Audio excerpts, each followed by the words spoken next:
Interesting.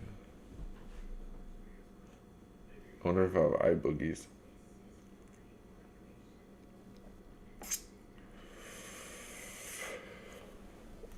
Are you gonna want eggs? Yeah. Can I try making eggs today? Do you want to try making eggs? For real? I can teach him. You already taught me well. Somebody's got to do the dishes. They didn't get done last night. I think I know how to. Yeah? Yeah. I don't think you do. Mm.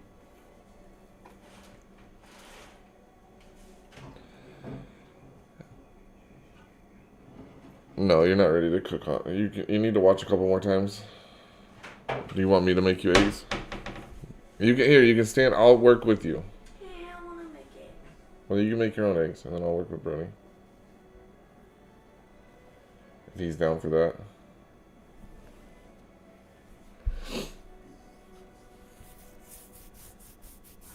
Oh, yeah.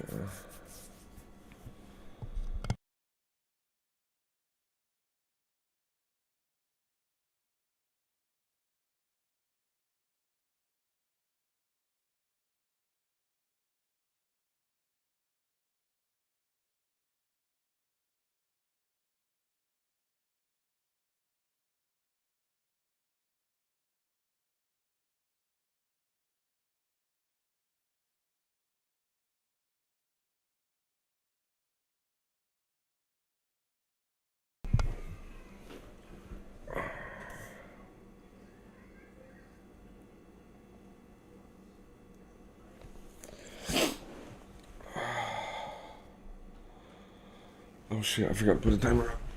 Damn it! Dad, What's up? can't you make eggs and can you put the french fries in the oven and make eggs on the stovetop? Yes, I most definitely can. But does you want to? The French fries are in the oven right now as we speak. They are. French fries for breakfast? What's up? French fries for breakfast? What are hash browns? French fries for breakfast? What are hash browns? French fries? What are hash browns? Oh, potatoes. Okay, what are French fries? Potatoes. Okay, cool. So they're just seasoned. Hash brown. Yeah. I love hash browns. Yes. I would try a hash brown. You would try a hash brown? Here, let me read this. We'll just let this run for a little while.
next step? The next step is Just pour it warm. in. Oh, stay over there. We could have watched the Olympics this year. You gotta stay over here. I don't want you guys on camera. Dad, we could have watched the Olympics this year. We could have watched the fucking Olympics. You've got to be fucking kidding me. There's no way. Absolutely no way. I like how I always go live and I never give a greeting. I just start talking because it's not like, it's so, I think it's such a conceited thing to do, to assume that people are going to watch. Until I start getting interactions or like people start, it's like, oh yeah, I'll say hi to you once I know that you're there, but I'm not just going to assume. What a fucking egotistical thing. Hey guys, what's up today? Today in this video, I'm gonna read a bunch of shit that I didn't write. How about that, dude? I'm gonna ask. I'm not even gonna ask ChatGPT the questions. I've already asked them, and I thought that they were interesting answers. So we're just gonna go over the answers that were given to me today, and hopefully you guys enjoy. If you guys don't, how did X-Pac used to say it? Suck it. You didn't hear that. You don't know what Generation X is? I don't think I want to. It was a wrestling group. Yeah, with Hunter Hearst Helmsley and X-Pac, and I can't remember who else, honestly. 90s wrestling group. I have any eye boogies? Oh, I do. I fucking do. Let me just get that.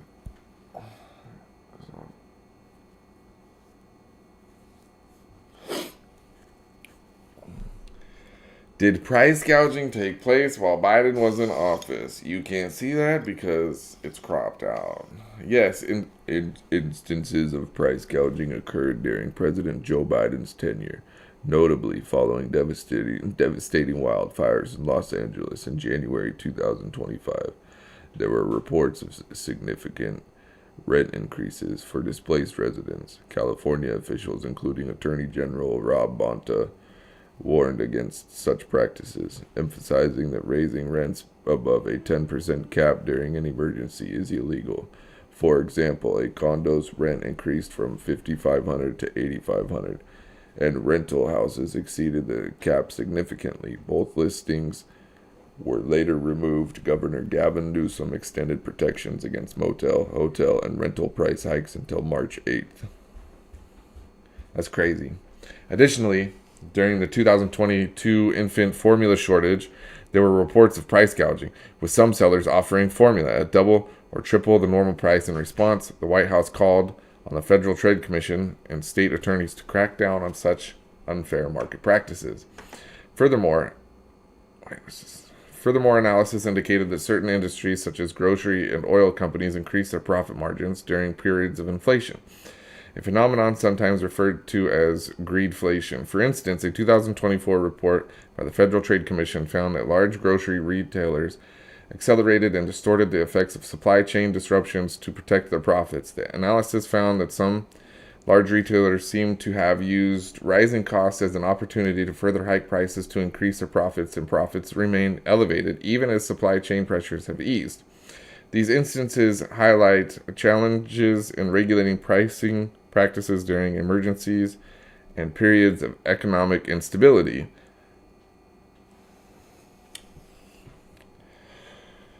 That's pretty interesting, you know?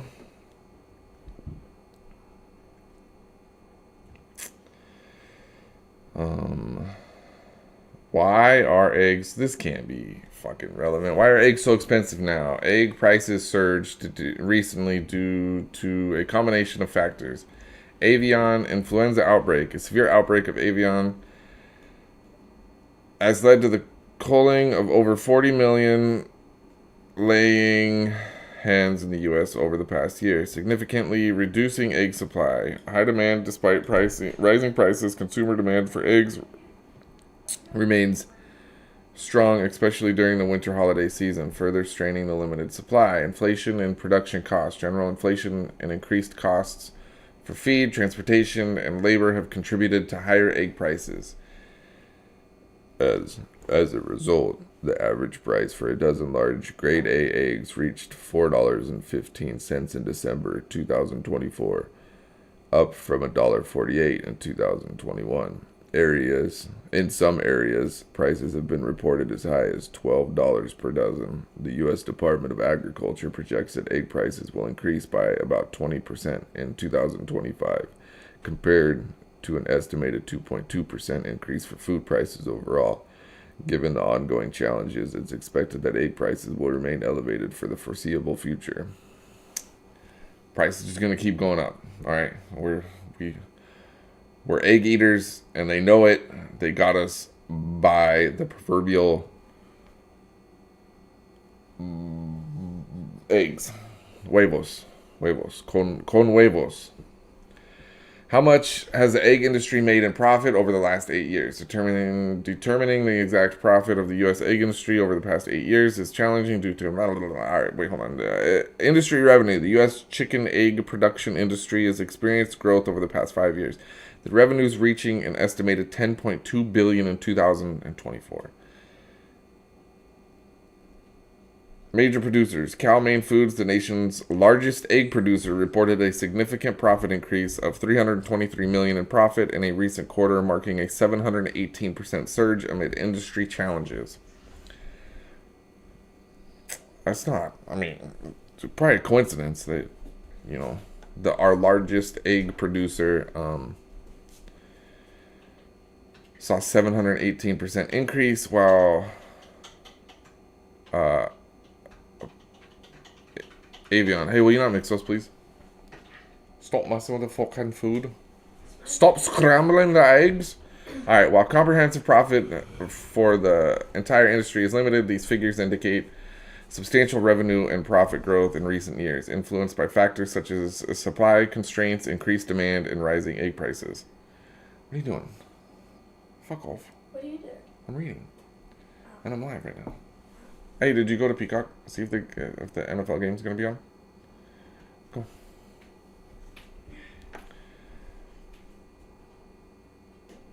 What year had the highest profit revenue for the egg industry? The U.S. egg industry experienced its highest profits and revenues in recent years, particularly during the fiscal year 2023. The surge was primarily driven by elevated egg prices resulting from supply constraints, notably the avian influenza outbreak.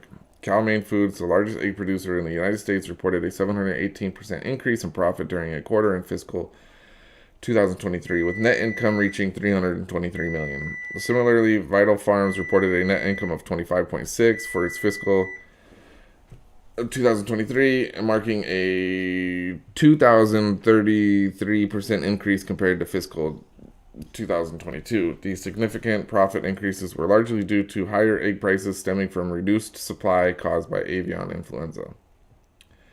So the two largest egg producers saw insane... Are we done? Brody, they're done. No, they're not. No, they're done yet. Brody, they're not They're done. close. We'll go another 5 minutes. Did you not read the instructions, Dad? What do you mean, the construction? No, I never read the instructions.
What farms were impacted by the avian influenza? The recent avian influenza outbreak has significantly impacted various poultry farms across the United States. Notable instances including Crescent Duck Farm, New York, in January 2025. Crescent Duck Farm, Long Island's last commercial duck farm, faced a devastating outbreak leading to the culling of approximately 100,000 ducks. This event has jeopardized the farm's future operations.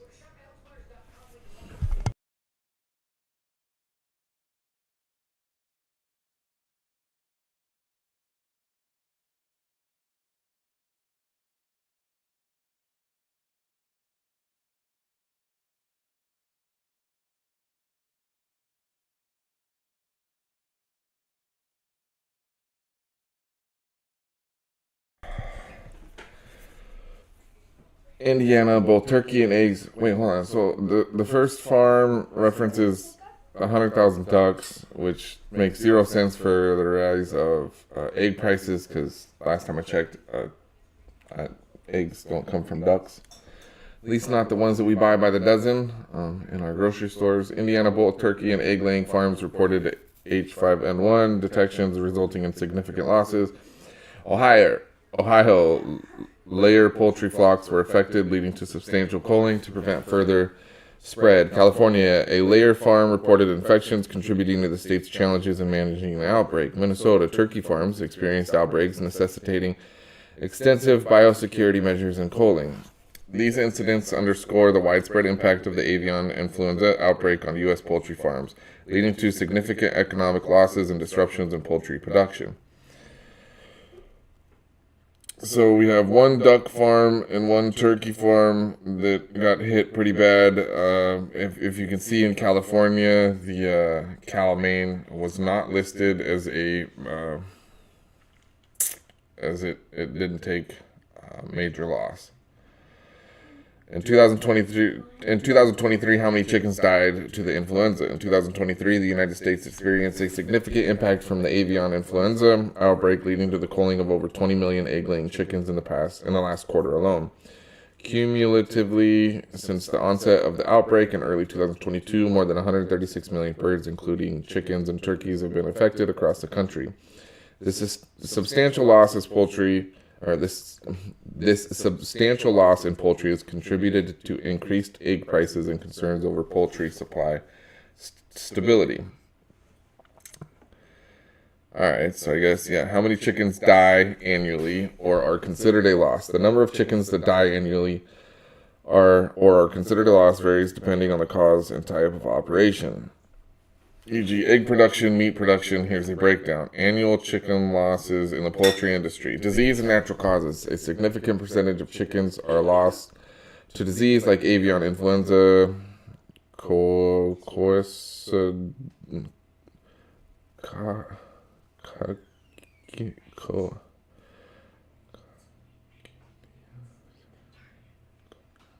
don't know how to say that.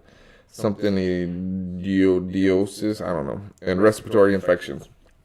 For example, during the 2022-2023 avian influenza outbreak, over 58 million birds, including chickens, were culled in the U.S. alone. You would think that the 58 million birds, we're talking about egg prices. I don't understand how the loss of turkeys and ducks are going to affect the price of eggs, right? But it does seem like there was a little bit of some propping up of statistics in order to make a case to raise the prices, which I'm gonna go out on a limb, and I've already read all this. I'm not making any conclusions that I don't, I'm not gonna pretend like I know what's coming, but it almost seems as if the numbers were pumped, which is something similar to what they did when with COVID. They kind of they brought in a bunch of other things and kind of attached COVID numbers to make it look like the problem was much worse than it was in order to gain profits, which we have already stated. The percentage of profit increases by one of the largest, I think it was the largest, Cal-Maine is the largest egg producer in the country. And I have a surprise for you later as to what the reports are and what their losses are. So mortality in meat production Broiler chickens raised for meat have a mortality rate of about 3 to 5% during the production cycle due to health issues, stress, or injuries. With over 9 billion chickens processed annually in the U.S., this equates to 270 to 450 million losses during production. Mortality in egg production. Laying hens experience an annual mortality rate of 5 to 10% in commercial farms due to disease, stress, and age-related factors. For the approximately 325 million egg-laying hens in the U.S., this represents 16 to 32 million annual losses. So an average year is 16 to 32, right? So that is important. It's a very important number moving forward. Culling of male chicks. In egg production, male chicks are not raised for meat and are typically culled shortly after hatching. Globally, 6 to 7 billion male chicks are culled annually, with hundreds of millions in the U.S. alone.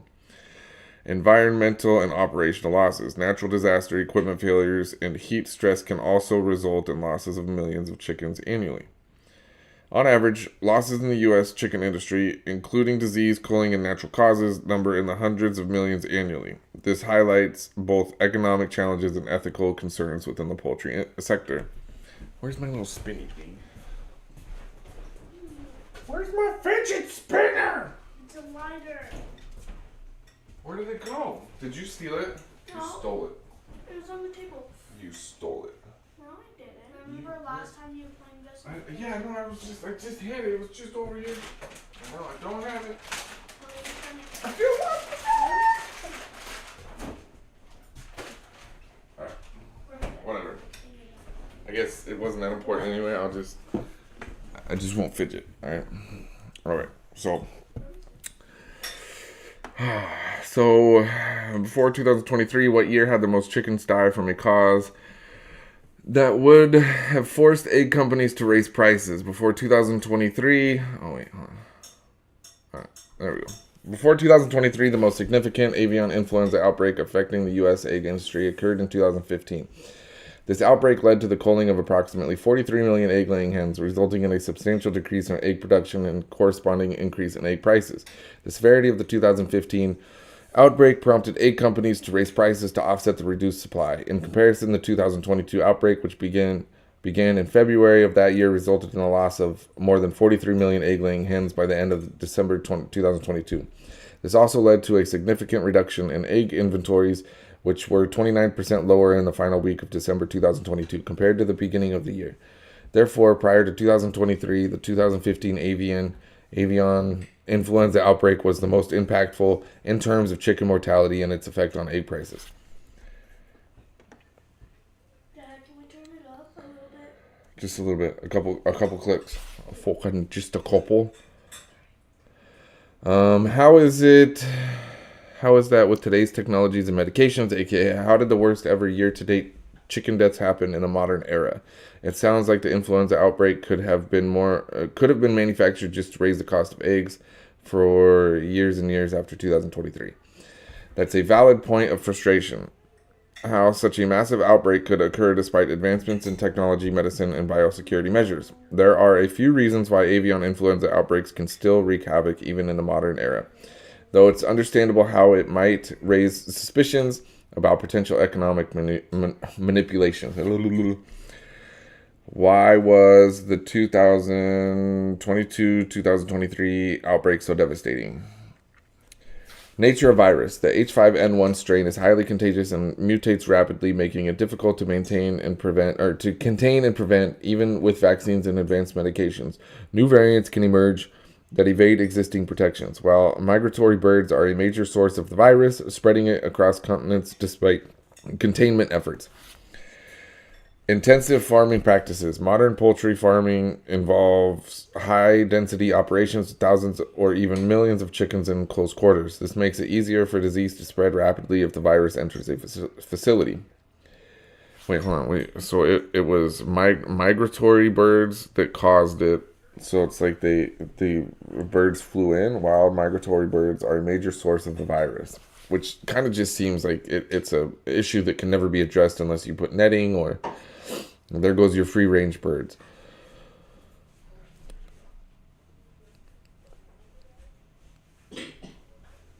Biosecurity measures. While effective, are biosecurity measures, while effective, are not foolproof. All it takes is one weak link, e.g., contaminated feed, equipment, or even a worker, for the virus to enter a farm.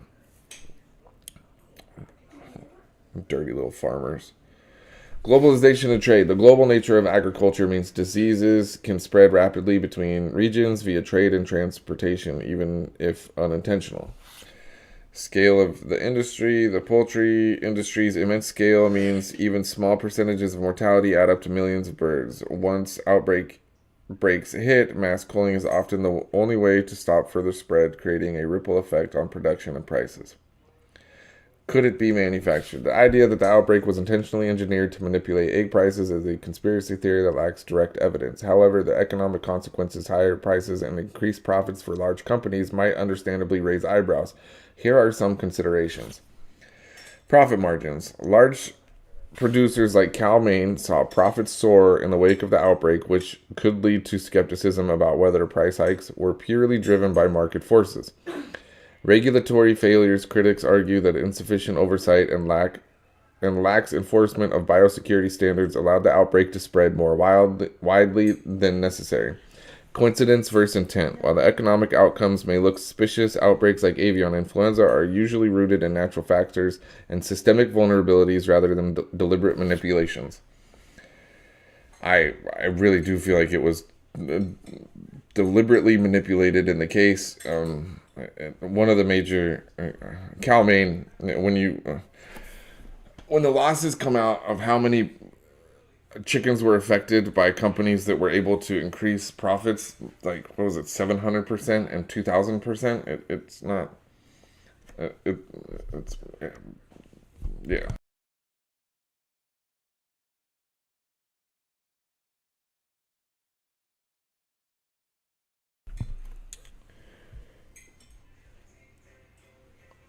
For companies to show 700% increases and it be coincidental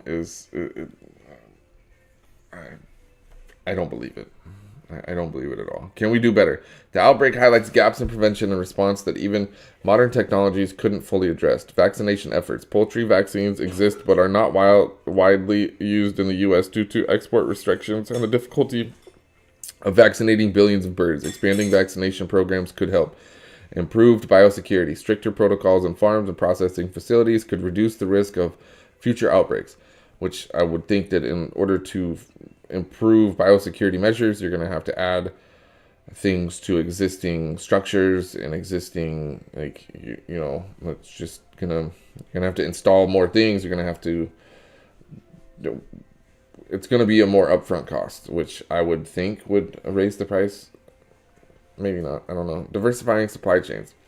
Reducing reliance on massive industrial farms could make the poultry industry more resilient to disease. While it's tempting to attribute the crisis to foul play, the outbreak likely resulted from a mix of natural, systemic, and economic factors. However, it's always worth questioning the accountability of large corporations and regulators, especially when profits soar during. Go. I don't want it. Go.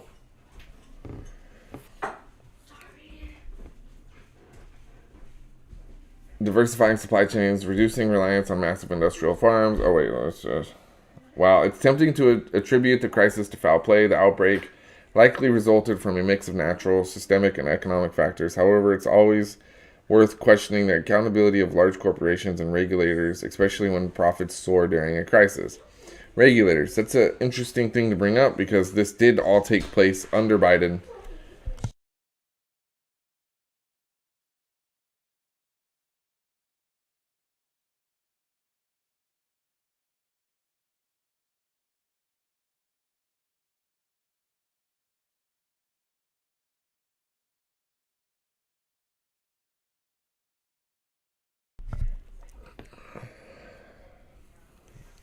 I do find it very interesting that Mrs. Harris could go on a stage and admit that, or lay out a plan or discuss that she was going to attack the price gouging while she was actively in office. I think it really goes to show the lack of effort that the Democrats really put into bettering this country while Biden was in office. and this isn't the only topic. I bring this up like just to kind of like I don't know if you watch this, I really appreciate it. Like it's really easy. This is probably one of the easiest ways ChatGPT can be used to really just kind of do. This is a surface level dive into things, like it is. I really do like where AI is going because you can Google whatever you want, but this will source 7 or 8 different Google articles all in one, and then give me a summary of it, and then also source the links that it used to summarize, and it's amazing. So the outbreak, can we do better? The outbreak highlights gaps in prevention and response that even modern technologies couldn't fully address. Vaccination efforts, poultry vaccines exist, but are not widely used in the U.S. due to export restrictions and the difficulty of vaccinating billions of birds. Expanding vaccination programs could help. Improved biosecurities. Wait, did I already read that? Shit. See, look, I'm not a smart man, Jenny. Shouldn't insurance companies cover the cost of the loss so that the consumers don't have to foot the bill? Are egg companies able to insure their chickens with insurance policies? Yes, egg companies and poultry farms can and often do purchase insurance to cover losses from diseases, including avian influenza. However, the way these policies are structured and the scale of the losses and major outbreaks can still lead to increased consumer costs. Let me break it down.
Should I read in this voice? Can egg companies insure their chickens? You're really reading about eggs. Yeah. Chickens.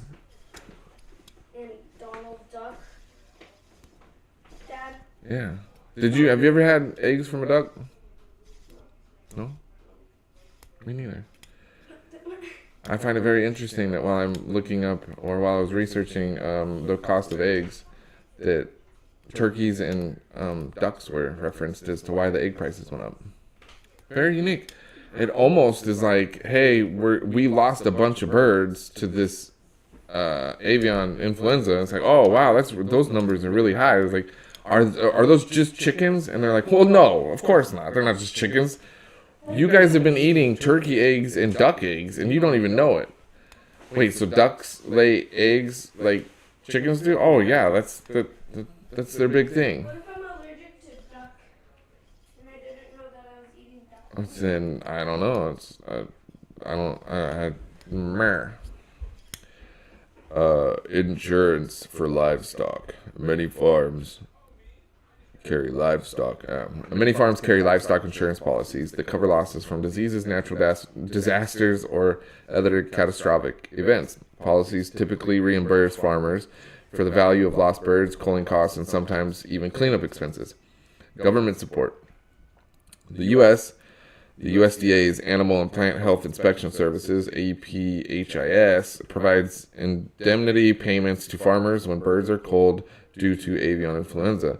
This compensates farmers for their losses at a fair market value. Wait, so they get paid for the losses, and they also are able to raise the prices because of those losses. Interesting. Limitations of coverage. Insurance and government payments may not cover all costs, especially indirect ones, like lost future production, higher biosecurity costs, or rising feed prices. Smaller farms might not have sufficient insurance coverage, and they can struggle to recover from outbreaks. Why do consumers still foot the bill? If insurance and government programs cover some losses, egg companies still face expenses that ultimately affect prices. Supply disruptions. Insurance compensates farmers for cold chickens, but it doesn't magically replace those birds or their egg-laying capabilities. It takes months for new flocks to mature, creating supply shortages. Biosecurity investments. After outbreaks, companies often spend heavily on biosecurity upgrades, cleaning and disinfecting farms to prevent future losses. These costs are passed on to consumers. Market dynamics. When supply is reduced due to mass culling, the laws of supply and demand naturally drive up prices, even if insurance softens the financial blow for producers. Insurance costs. Premiums for livestock insurance are high, and companies may adjust product pricing to account for these recurring costs. It's interesting. So it's almost as if the insurance companies might raise the prices because they're not a profitable enterprise, and in order to cover the payouts constantly, they must raise the prices because they're not being profitable too. Should insurance companies fully protect consumers from price hikes? In an ideal world, insurance or government programs would smooth out the financial impact for both producers and consumers, but insurance is designed to protect businesses, not necessarily stabilize market prices for consumers. Government subsidies or insurance payouts don't always bridge the gap between lost production and restored supply. Possible solutions to protect consumers. Government price stabilization, implementing programs to cap egg prices or subsidize the costs for consumers during crises. Crises, I don't know. Stronger contingency plans, expanding insurance coverage and government programs to include broader support for rebuilding production faster. Supply chain resilience, diversifying poultry operations to reduce the impact of localized outbreaks. Bottom line, yes, egg companies can insure their chickens, and many already do. However, insurance helps companies recover their direct losses. It doesn't eliminate the market force or systemic disruption that ultimately drive up prices for consumers. Is it the insurance company that is it the insurance company that oh no. It's unlikely we SEC filing.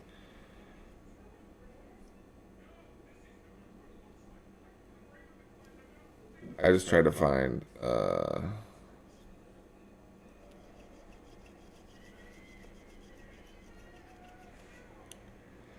So the egg companies were able to make record profits after the influenza shook the industry. Yes, egg companies, particularly large ones like Cal-Maine Foods, saw record profits following the avian influenza outbreaks, especially during the 2022-2023 period. Here's why and how that happened. Why did egg companies make record profits? Massive supply shortages. The avian influenza outbreaks led to the culling of millions of eggs, egg-laying hens causing a significant reduction in the supply of eggs. As a result, there were fewer eggs on the market, which naturally led to price increases. In 2023, for example, the average wholesale price of eggs hit record highs due to the reduced supply from affected farms. Rising prices, the increased demand for eggs coupled with the reduced supply allowed egg companies to raise their prices. Even if some of the loss was covered by insurance or government compensation, the price increases allowed companies to make up for production and in many cases generate larger profits than usual. Strong demand for egg. Consumer demand for eggs remained strong despite higher prices, particularly in the retail sector, where eggs are a staple food. This combination of rising prices and sustained demand for companies to capitalize on the situation. Cal-Maine Foods example. Cal-Maine Food, the largest egg producer in the U.S., reported a 718% increase in profits in the 2023 quarter due to the combination of egg price hikes and the lower supply. They made $323 million in profits, a sharp contrast to the previous year. This extraordinary profit boost was largely attributed to the avian influenza outbreak and its ripple effects on the egg supply chain. Were these profits unethical? The significant profit growth amidst a crisis raises valid question about corporate practices. Public perception. While many egg producers were dealing with serious challenges, some critics argue that the price hikes during an outbreak were excessive, leading to suspicion that companies took advantage of the situation to boost their profits. Insurance and government compensation. While some of the financial losses from bird culling may have been covered by insurance or government indemnities, the sharp price increases allowed companies to recover and thrive financially. Could they have done more to offset consumer costs? Price stabilization. It's possible that government or industry-led efforts could have helped stabilize prices or offered more consumer protection during the crisis. However, with the law of supply and demand at play, it's tough to keep prices in check without external intervention. Conclusion. Yes, many egg companies saw record profits following the avian influenza outbreaks, thanks to higher prices resulting from reduced supply. While this provided a financial cushion for the companies, it left consumers paying the price at the store. The situation points to a broader question about the ethics of price increases during crises. I think that's how you say that. And whether more protections or safeguards should exist to balance corporate profits with consumer welfare. Has the egg supply recovered since the last outbreak? The U.S. egg supply has faced significant challenges due to avian influenza outbreaks, leading to fluctuations in supply and prices. As of January 2025, the egg industry is still in the process of recovery. Current supply status. Ongoing shortages. The U.S. is experiencing egg shortages with over 40 million laying hens lost in 2024 due to avian influenza. This has resulted in higher prices and limited availability, especially for cage-free and organic eggs. Inventory recovery. While inventories of cage-free eggs have been recovering since early 2024, the overall egg supply remains constrained. The industry is working to rebuild flocks and stabilize production.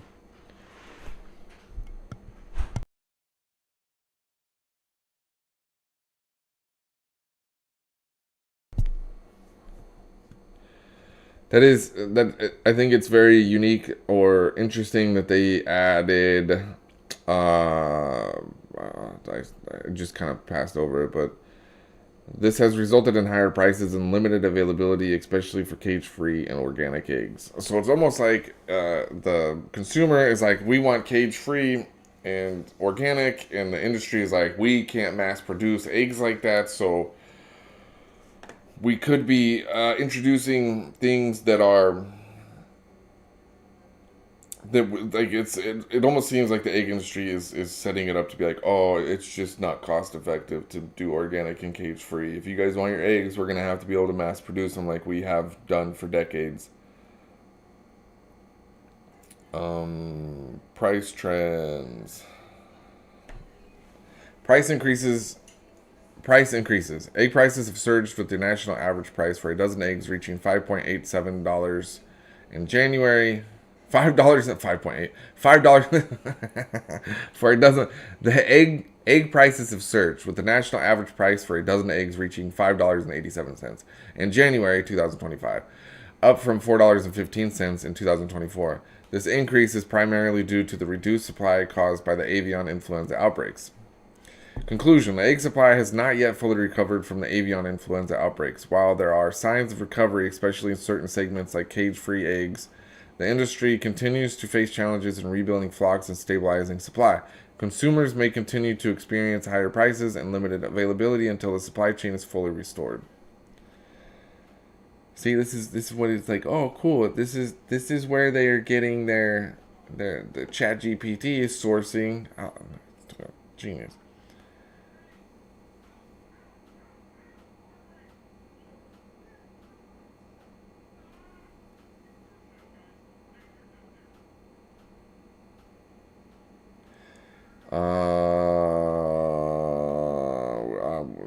You're right. You're right to question the number of chickens lost in 2024. It would be odd if it was exactly in line with the normal annual loss of 40 million, especially given the heightened concern over avian influenza and the industry struggles.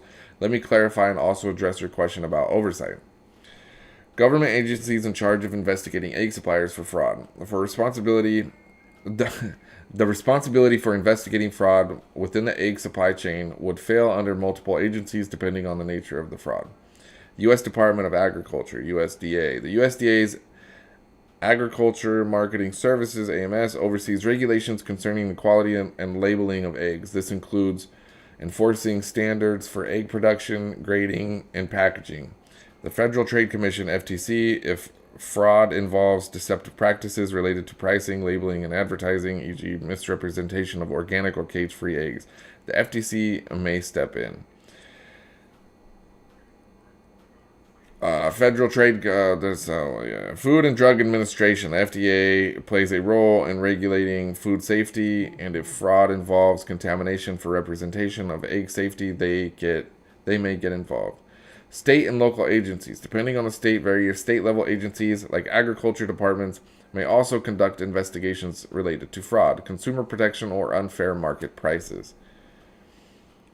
Total chicken loss in 2024. I made an error in the 2024 figure for chicken losses. While I stated that 40 million chickens were lost in 2024, that number might have been an underestimate, as industry sources have reported fluctuating loss due to avian influenza and other factors. The 2023 total was devastating, but let's look at some key updates.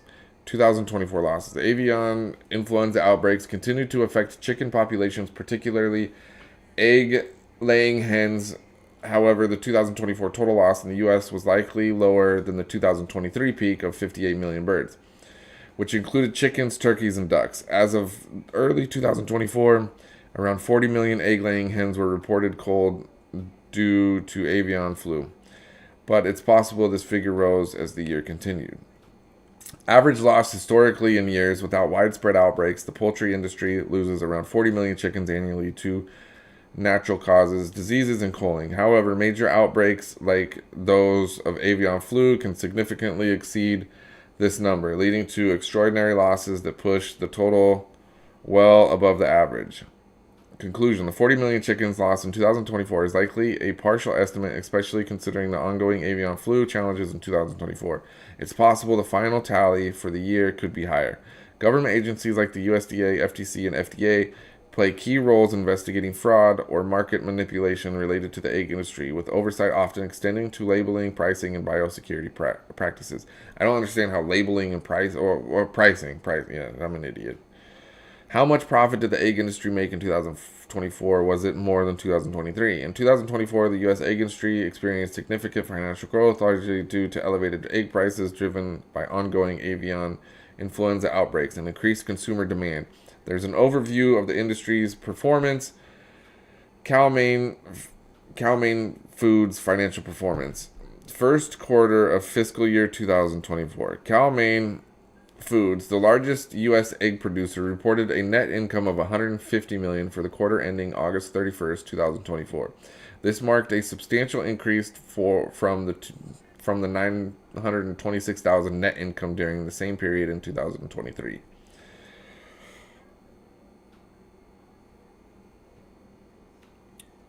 Cal-Maine Foods, the largest U.S. egg producer, reported a net income of $150 million for the quarter ending August 31st, 2024. This marked a substantial increase from the $926,000 net income during the same period in 2023. Full fiscal year 2024. For the fiscal year ending May 27th, 2024, Cal-Maine Foods reported a net income of $277.9 million on sales of $2.326 billion with a diluted earnings per share EPS of $5.69. Comparison with 2023. 2023 performance. In the first quarter of fiscal year 2023, Cal-Maine Foods reported a net income of $39.5 million, which increased to $323 million in the same quarter of 2023. Wait. The first quarter 2024, the first quarter of fiscal year 2024 saw a net income of $150 million.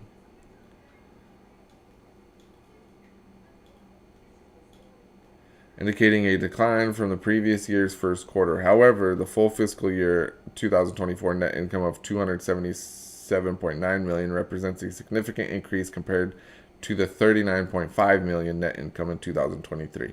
Okay, so the first quarter was lower in 2024, but they completely demolished the rest of the year. So they went from 39.5 to 277. It almost seems like, just looking at the numbers, you go, okay, so the numbers were down a little bit. You report lower numbers in the first quarter, which makes it look like, oh, hey, we need to justify. We're not gonna end the year where we were last year, so we can keep the prices high.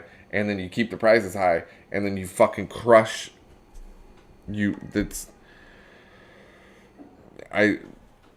And then once again, where was the administration? Where was the government intervention? Industry-wide trends, price increases. The average wholesale price for large white shell eggs delivered to warehouses increased by 43 cents to $6.49 per dozen.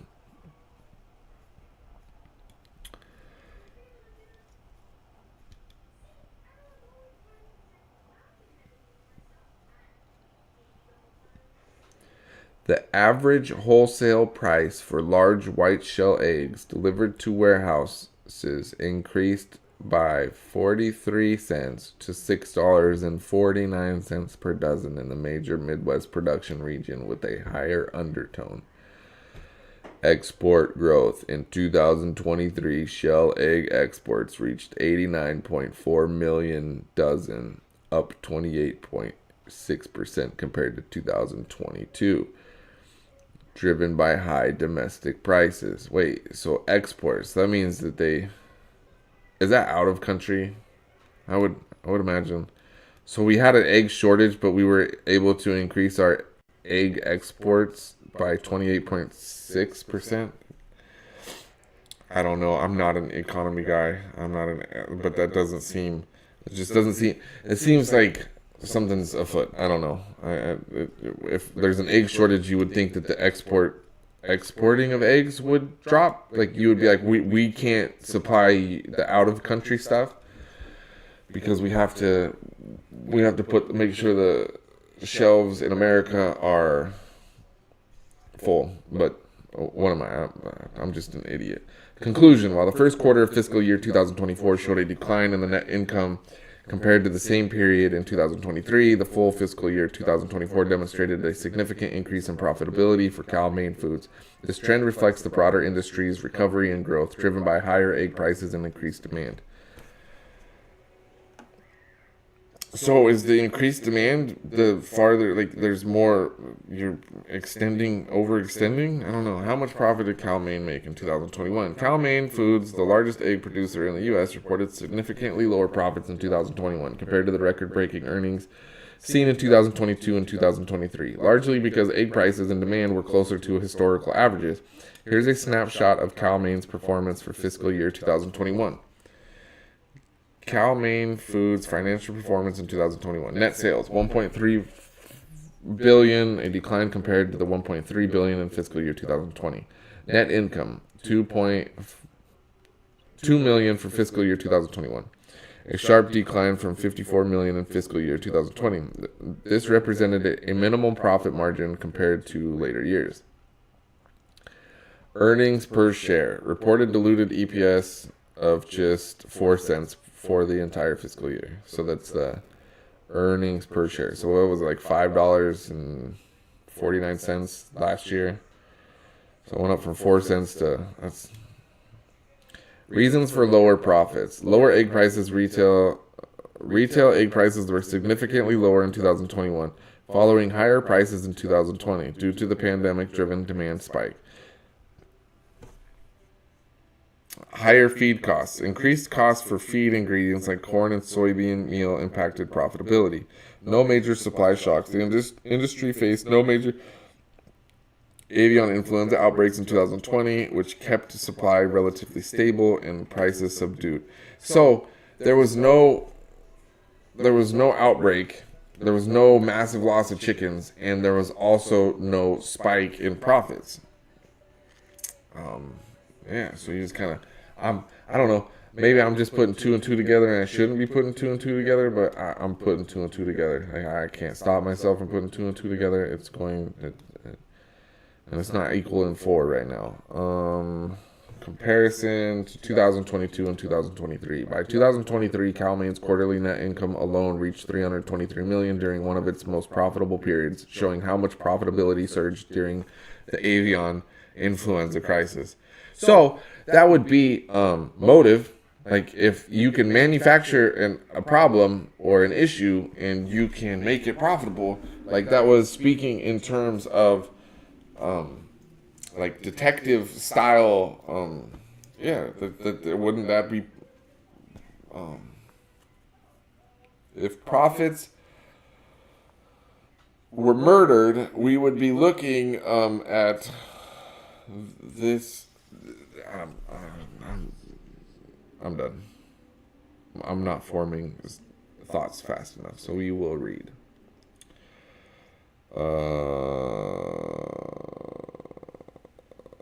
2020, the egg market was in a much more stable state compared to the chaos caused by supply shocks and price surges in later years. So, with chaos comes profit. How much profit did Cal-Maine make in 2023? Wait, so what was the... So net sales was 1.3 in 2021. Net sales in 2023 was 3.2 billion. And it'll make sense here. Like this is okay. Well, you go okay. Well, if there was a shortage of eggs, why didn't the sales drop or dip for this company? Okay, Cal-Maine Foods had an exceptional fiscal year in 2023, driven by record high egg prices due to avian influenza outbreak that disrupted supply across the U.S. Here's a summary of their 2023 performance. Cal-Maine Foods' financial performance in 2023, 3.2. This was a 71% increase compared to 1.8 billion in fiscal year 2022. So like it's skyrocketing. Like it is there. That is a huge jump. And you go, okay, and then remember the EPS, diluted EPS was $16.79 compared to the $2.02.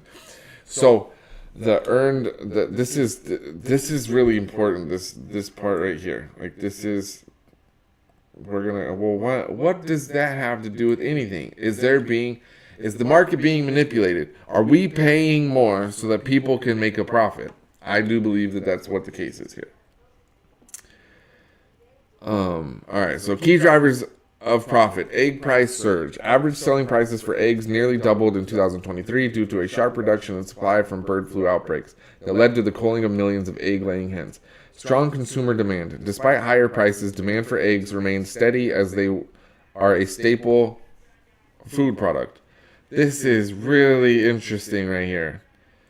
Minimal avian flu impact. Wait, I don't know, just highlight it. There we go. Cal-Maine's own flock was not directly affected by avian flu, allowing the company to capitalize on higher prices without experiencing significant production losses. So, the number one supplier of eggs in this country really wasn't affected at all by the flu that was hitting the smaller egg producers, and it was able to. We'll just go back. I don't know, like increase its EPS $14 in. That's a. It's pretty crazy. So, in comparison to other years, 2021, 2 million in net income. 2022, 98 million in net income. 2023, 812 million in net income. A staggering leap compared to previous years. So, in 2 years, it was able to raise it $810 million. Takeaways. Cal-Maine Foods' 2023 profits were record-breaking, reflecting the extraordinary market conditions caused by avian influenza. While the company benefited greatly from rising egg prices, the massive profits also drew scrutiny from consumers and policymakers, with some questioning whether companies were excessively profiting during a time of crisis.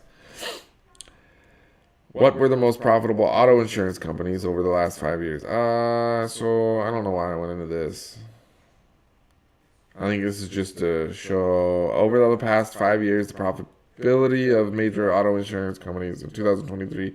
All right, so hold on. So we got to go industry. So raising prices. I think this is, can you give me the total profits for the entire insurance industry over the last 5 years? Determining 2023, the P&C insurance industry, which includes auto insurance, achieved a record profit of $88 billion. In 2022 profits were approximately $39 billion, indicating a significant increase in 2023. So, I think I brought that up just to show that, as prices go up, so do profits. I don't really feel like that's inflation. I don't think that you can go we gotta raise the cost of insurance because we're not making money, which would be like, all right, so $39 billion. Who does that go to? Where does that money go? Right? That's money that could be left in the pocket of the people that are forced to have auto insurance, right? Same with the egg prices. If the profits are soaring and you're able to export 28, you increase your exports by 28%, well then you're expanding your reach, and you're doing it so there's not a shortage like that. I don't understand how it can be painted as, oh, we didn't have enough eggs to go around. We had enough eggs to increase exports. So once again, the price raised, raising prices for profit is not. I don't believe that's inflation, and I once again I don't believe that Biden and Harris did anything to combat this while they were in office for 4 years, and then they turn around and go, oh, why? I don't know why we didn't win, because you guys are too focused on the wrong issues. Really, that whole party is just crazy. Specific profit figures for the auto insurance segment alone are not really, we don't fucking, it's just, the important part is 2022, 39 billion, 2023, 88 billion. I'm pretty sure if we looked at 2024, it would increase even more, which we might do at the end of this. So there's still Cal-Maine Foods. Who are the majority stockholders for Cal-Maine? That's where it gets kind of interesting. Let's just see who benefited from those profits. Anyway, Cal-Maine Foods Inc. NASDAQ CILM has a diverse ownership structure comprising institutional investors, company insiders, and individual shareholders. Here's a breakdown of the major stakeholders. Institutional investors. You'll never fucking guess. BlackRock Inc. holds approximately 6.3 million shares, accounting for about 13.69% of the company's outstanding shares. The Vanguard Group Incorporated owns around 4.8 million shares, representing approximately 10.89% of the company. So that would be, let's just go 24% is owned by BlackRock and Vanguard. Yeah, there's no manipulation going on there. There's absolutely none whatsoever.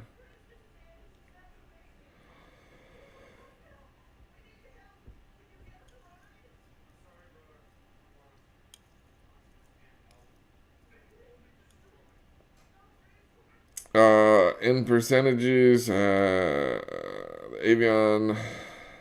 In percentages, how much has the price of eggs rose since the influenza, avian influenza affected the chicken population? The avian influenza outbreaks have led to significant increases in egg prices over the past few years. Here's a breakdown of the percentage increases during notable periods. 2022, 2023. In November 2022, the average retail price of a dozen eggs was $3.60, up from $2.50 at the start of the year, marking a 44% increase. 2024. Between October and December 2024, egg prices surged by more than 20%. 2025 projections. Wait, so that's like 64%, which, like, that was Cal-Maine was able to increase their sales or their fucking by 71% or some shit like that. Like, so it, like, they the number one egg producer in this country was able to not have any loss and benefit directly from just a perfect storm of fuckery.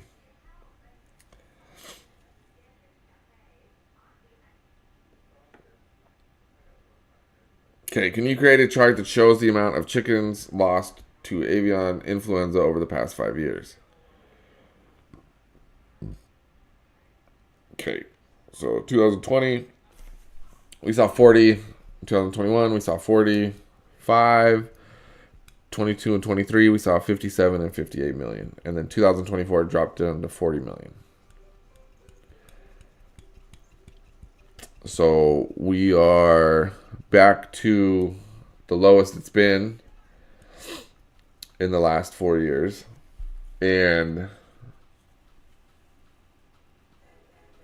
it just seems so politicized. Like, I don't understand how it's like the Democrats will allow something to get bad, know what the solution is, not implement it until it's the year of a presidential election, and then play it off like, if you can fix it and you can keep this from happening, this is like one of the grossest things I've seen in a while is how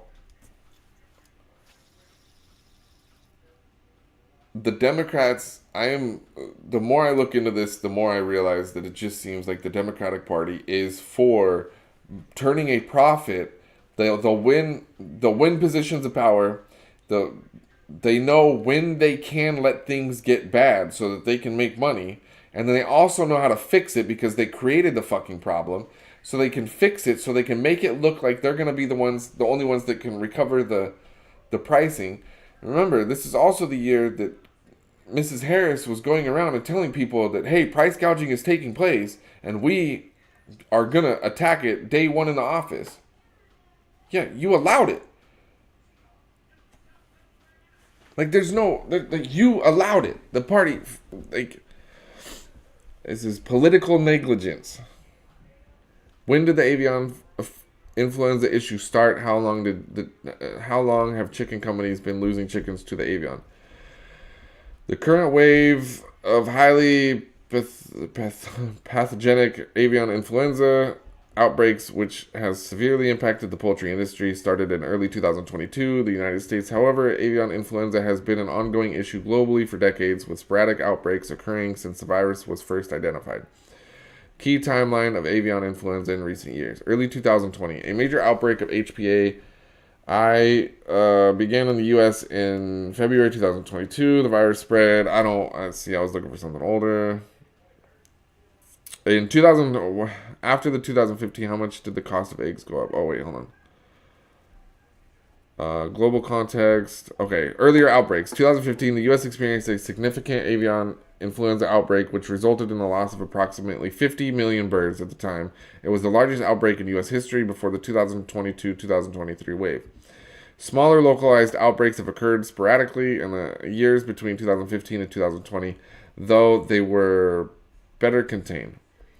Global context. Avian influenza has been a recurring problem worldwide since the late 1990s, with strains of H5N1 emerging in Asia and spreading to other regions. Recent outbreaks in Europe, Asia, South America have also significantly impacted poultry populations globally.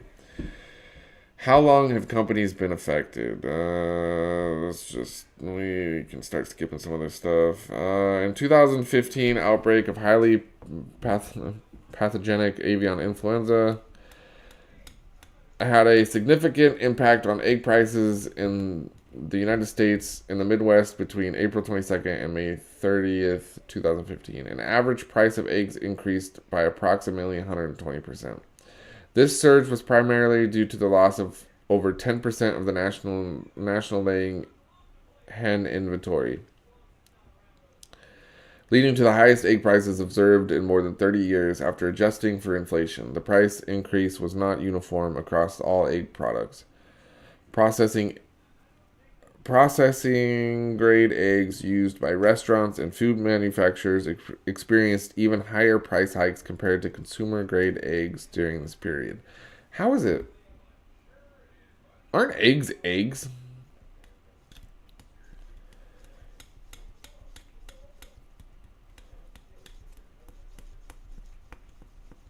I would imagine that so they raise the price of eggs in restaurants, but not in the price of stores, which would lead to the price of meals in restaurants going up.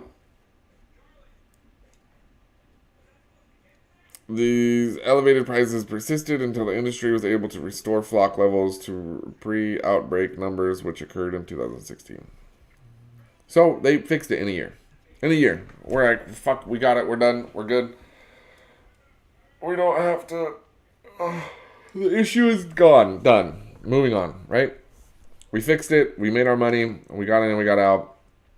Thank you. We're going to keep the prices low. All right. In 2015, the average price for a dozen grade A large eggs in the United States peaked at $2.75 in September, influenced by the avian influenza outbreak that year. As the industry recovered, egg prices decreased significantly in 2016. By May 2016, the average price had dropped to $1.68 per dozen, reflecting a substantial decline from the previous year's peak. This decrease was due to the restoration of the laying hen population and a rebound in egg production following the 2015 outbreak. Should we ask it a question? Should we?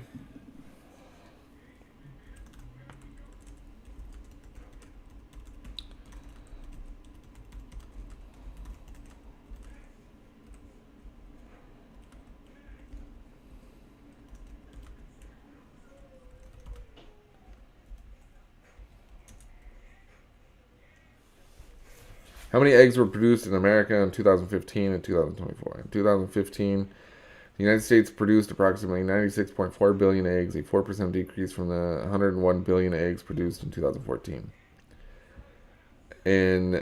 As of July 2024, U.S. egg production totaled 9.6 billion, so we're down 90 billion eggs. All right, that makes sense, which was a 2% decrease compared to the same month in the previous year. While comprehensive data for the entire year of 2024 is not yet available, these mid-year figures suggest a downward trend in egg production, likely influenced by factors such as avian influenza.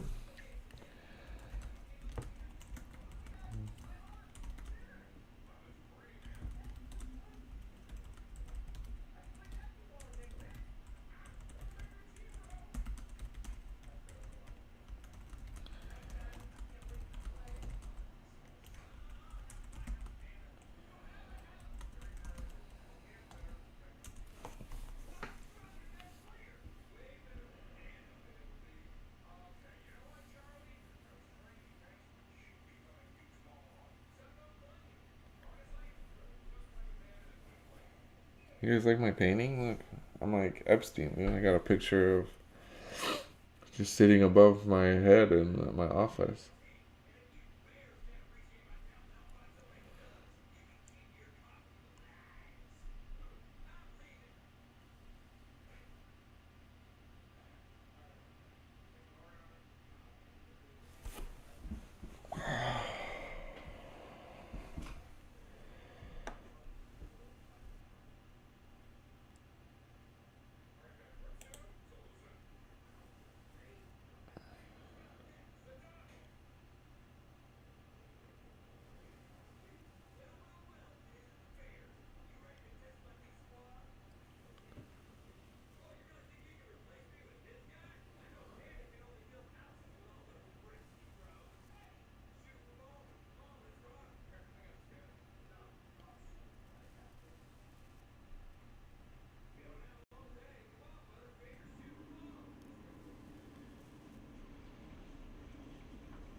Interesting.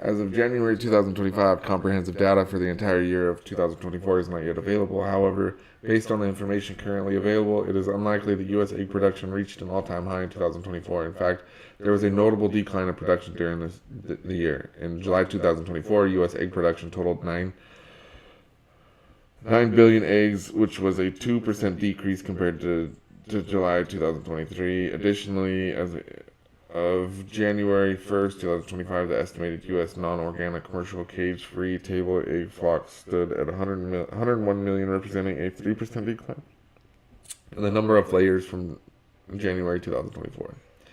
These declines in production and laying hen numbers suggest that 2024 did not experience record-high egg production levels. The industry continues to face challenges related to avian influenza and other factors affecting production capacity. What year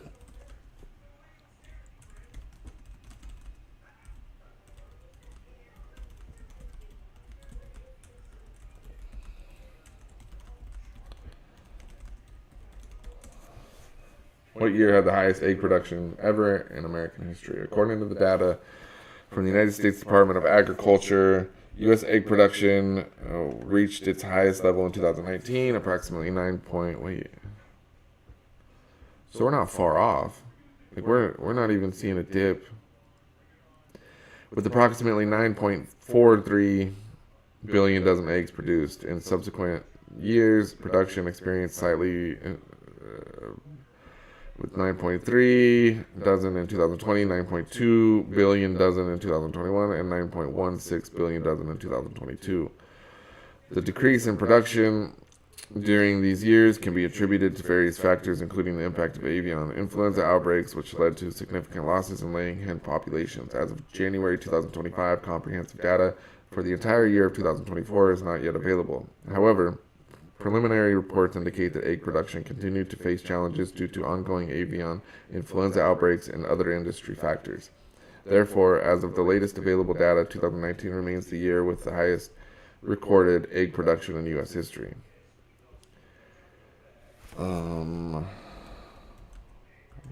was the last year egg production dipped below 9?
Oh, we got some reading to do. Let's figure out what response is better.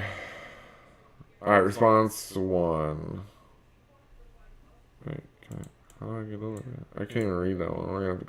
Egg production in 2022 was significantly affected by the avian influenza outbreak, leading to a notable decrease in overall output and impacting the industry. Here's a breakdown of key details. Egg production in 2022. Total production.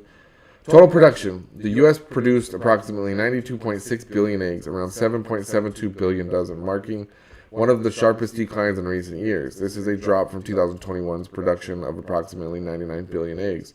Reason for the decline. The lower production was directly linked to the effects of avian influenza, which caused significant losses in the laying hen population. Losses due to avian influenza impact on chickens. Over 57.8 million birds were culled or lost in the U.S. in 2022 due to the avian flu outbreak, with the majority being egg-laying hens. This was the largest outbreak since 2015. Geographic spread. The outbreak affected farms across more than 40 states, hitting large commercial operations hardest, especially in major egg-producing states like Iowa, Nebraska, and Minnesota. Duration. The outbreak began in February 2022, continued through the year, making it one of the most prolonged and widespread instances of HPAI in U.S. history. Economic and market impacts. Raising egg prices. With the sudden reduction in the laying hen population, the price of eggs skyrocketed by the end of 2022. The average cost of a dozen eggs had reached over 4.25.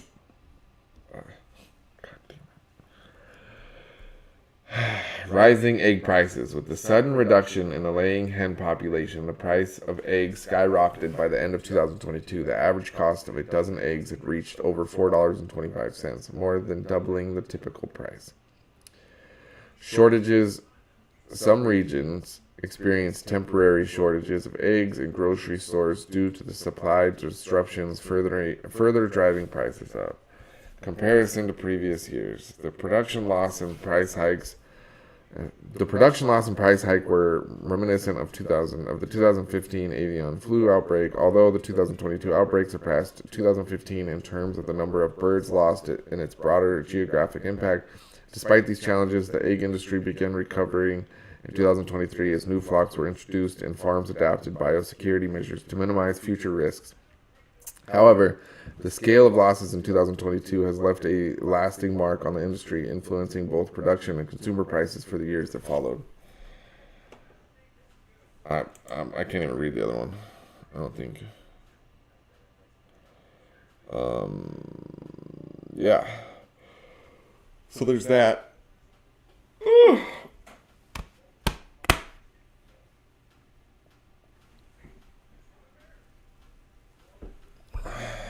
That was fun. Should we play video games now? I'm not even paying attention to you guys. Should I pay attention to you guys more?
A tremendous waste of money. You know, during my 4 years, we had the cleanest air, we had the cleanest water, and yet we had the most productive economy in the history of our country. We had the most productive economy until COVID came. Why can't I hear this shit? Son of a bitch.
I was thinking about playing video games, but I don't really feel like that's the next step in line. I'm pretty sure. Let's switch it up. Let's just fucking completely shit on. Yeah, I would feel weird holding a controller and trying to play video games right now. Given, I don't know, it's just ChatGPT is free and it's fucking entertaining as shit and it's not brain rot. Well, I mean, it could be. Should we do this? I don't know. Fuck it. I like reading. How many times in the Bible did God test man? The Bible records several instances where God tested individuals or groups. The exact number of tests isn't specified, but some notable examples include Abraham's test. God tested Abraham by asking him to sacrifice his son Isaac. Genesis 22:1-19. Job's trials. Job's. Oh my God, that's a fucking hard one. Job's trials. God allowed Satan to test Job through immense suffering to demonstrate his faithfulness.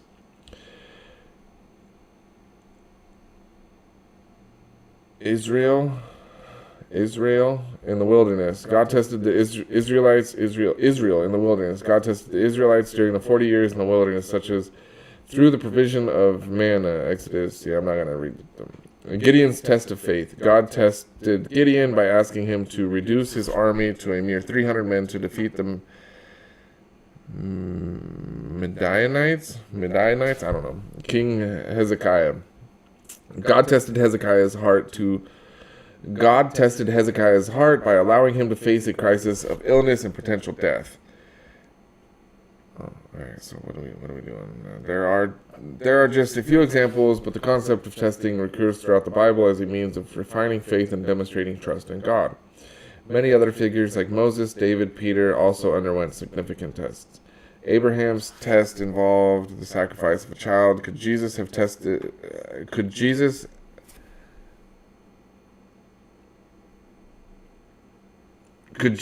a test? Oh my God. It stayed in the Bible. Do not worship false. It stated in the Bible. It states what? Wow, was I drunk? Yes, Jesus faced tests and temptations though they were different from Abraham's. One of the most significant tests of Jesus was his temptation in the wilderness, as recorded by the Gospels. After fasting for 40 days, Satan tempted Jesus in 3 ways: turning stones into bread to test whether Jesus would use his divine power for personal gain. Satan tempted him to turn stones into bread. Jesus responded by quoting scripture: "Man shall not live by bread alone, but by every word that proceeds from the mouth of God." Testing God's protection, Satan then took Jesus to the pinnacle of the temple and told him to throw himself down, challenging him to force God to save him. Jesus refused, citing, "You shall not tempt the Lord your God." Worshipping false idols. The final temptation involved Satan offering Jesus all the kingdoms of the world if he would worship him. Jesus responded, "You shall worship the Lord your God, and him only you shall serve."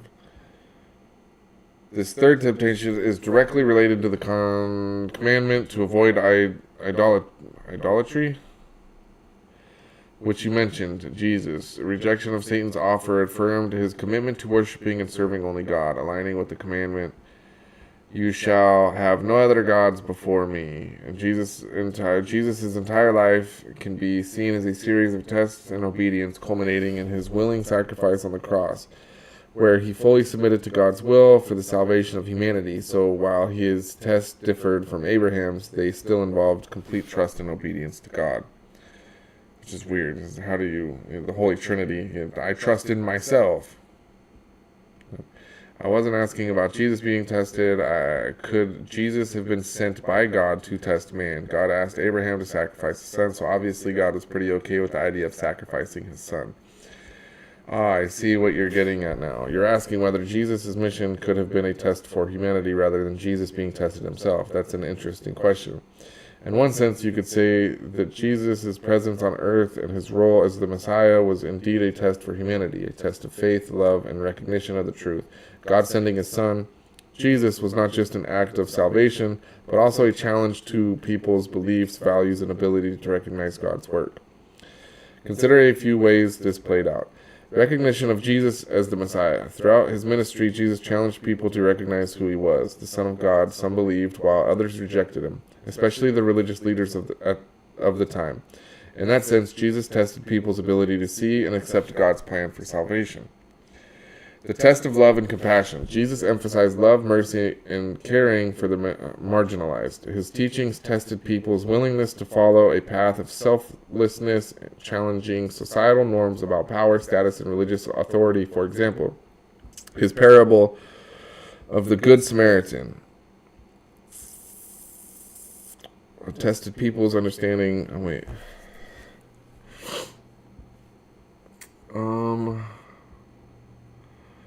I don't know if I want to go down this path, but I do like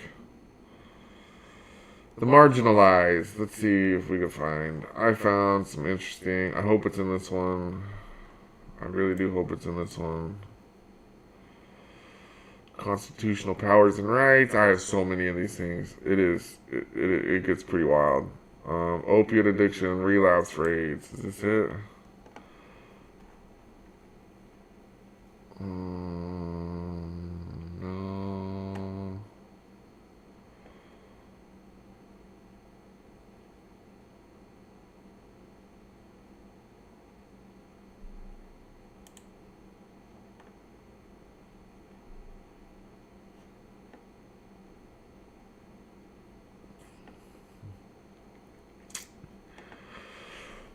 Oh, this does kind of go. When Trump left office, the first time were overdose deaths at an all-time high, annual high in America. Yes, when President Trump left office in January 2021, the United States had experienced its highest annual number of drug overdose deaths to date. In 2020, there were 91,799 drug overdose deaths, marking a 31% increase from 2019. This upward trend continued into 2021, with provisional data indicating approximately 100,306 overdose deaths, the highest number recorded in a 12-month period at the time. Can you compose the overdose death totals in America over the last 10 years? Excuse me. This is pretty wild. That's, not saying that, in 10 years it's gone up 125%. Oh, overdoses versus COVID deaths. Over the last 10 years, what has caused more deaths in America, COVID or overdoses? Over the past decade, drug overdoses have caused more deaths in the United States than COVID-19 between 2015 and 2022. Drug overdose deaths increased from 52,404 to 107,622 annually, totaling approximately 800 deaths over 8 years. In contrast, as of January 2025, COVID has resulted in approximately 1.2 million deaths in the U.S. since the pandemic began in early 2020. Therefore, over the last 10 years, drug overdoses have been responsible for more deaths in the U.S. than COVID-19.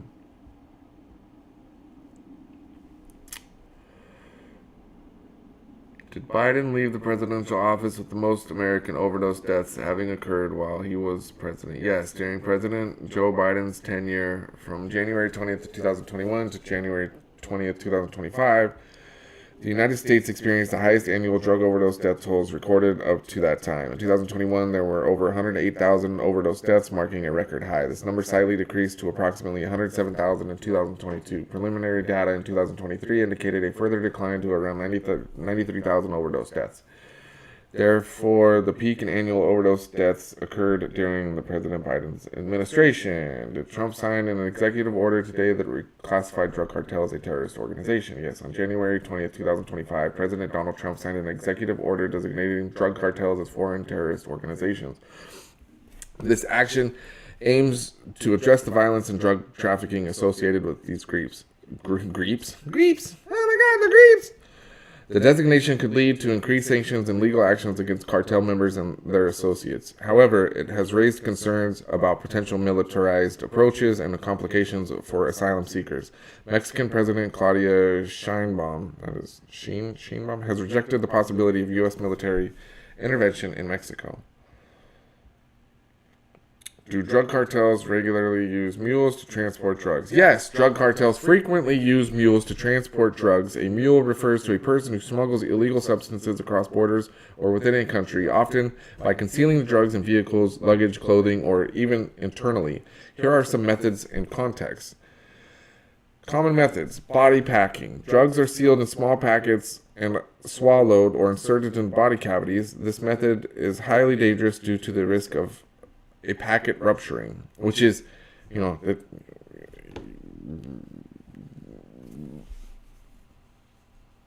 Juice World.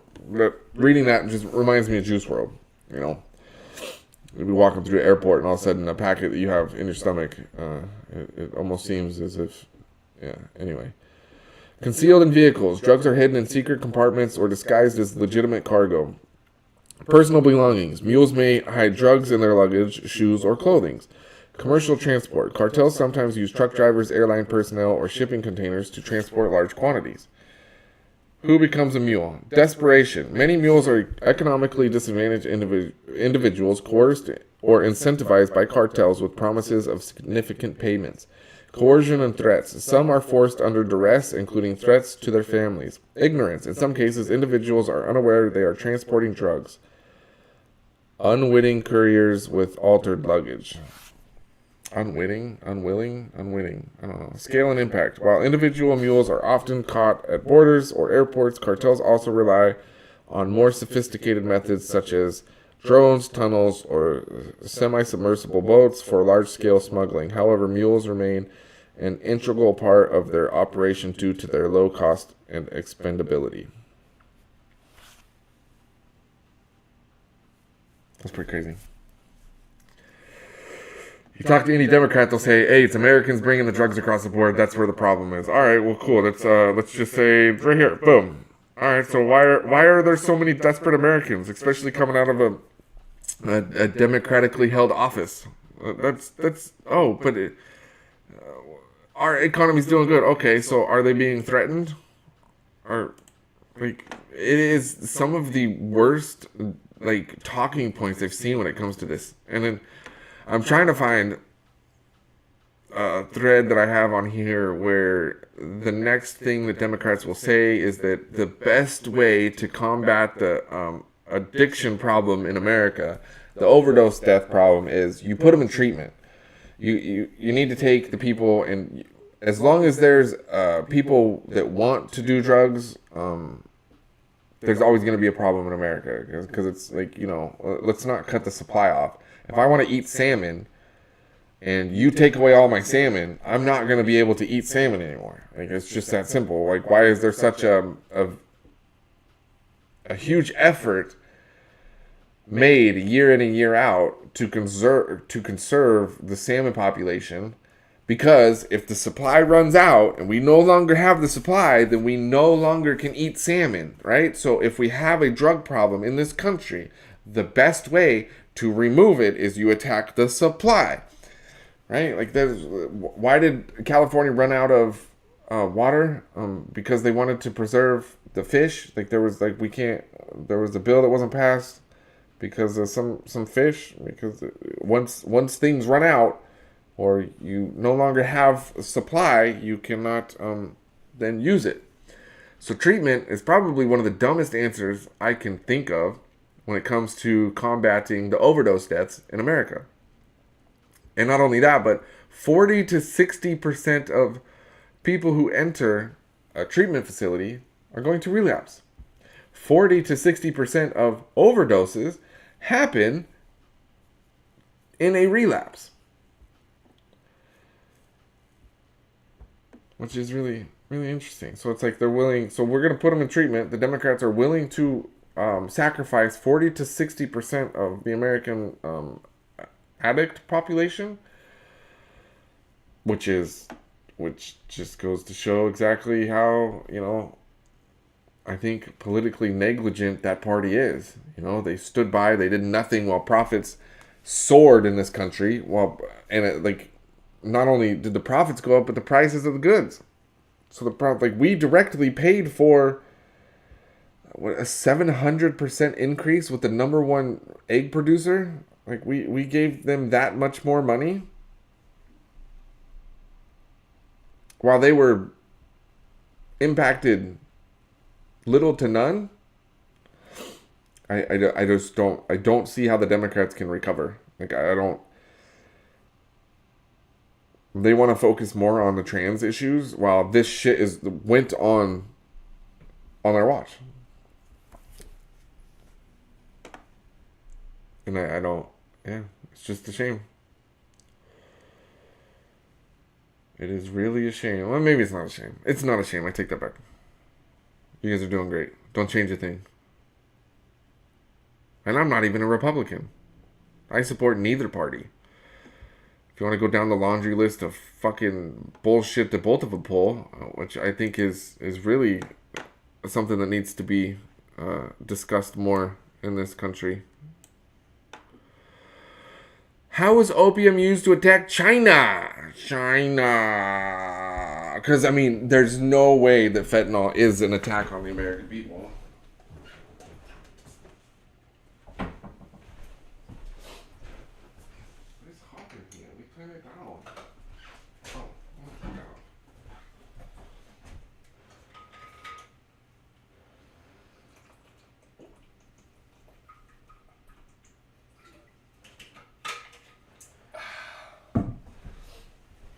My fidget spinner. Damn it. Baseboard heat is crazy hot. I'm sitting right above it. My painting is cooler than your painting. Don't get it twisted.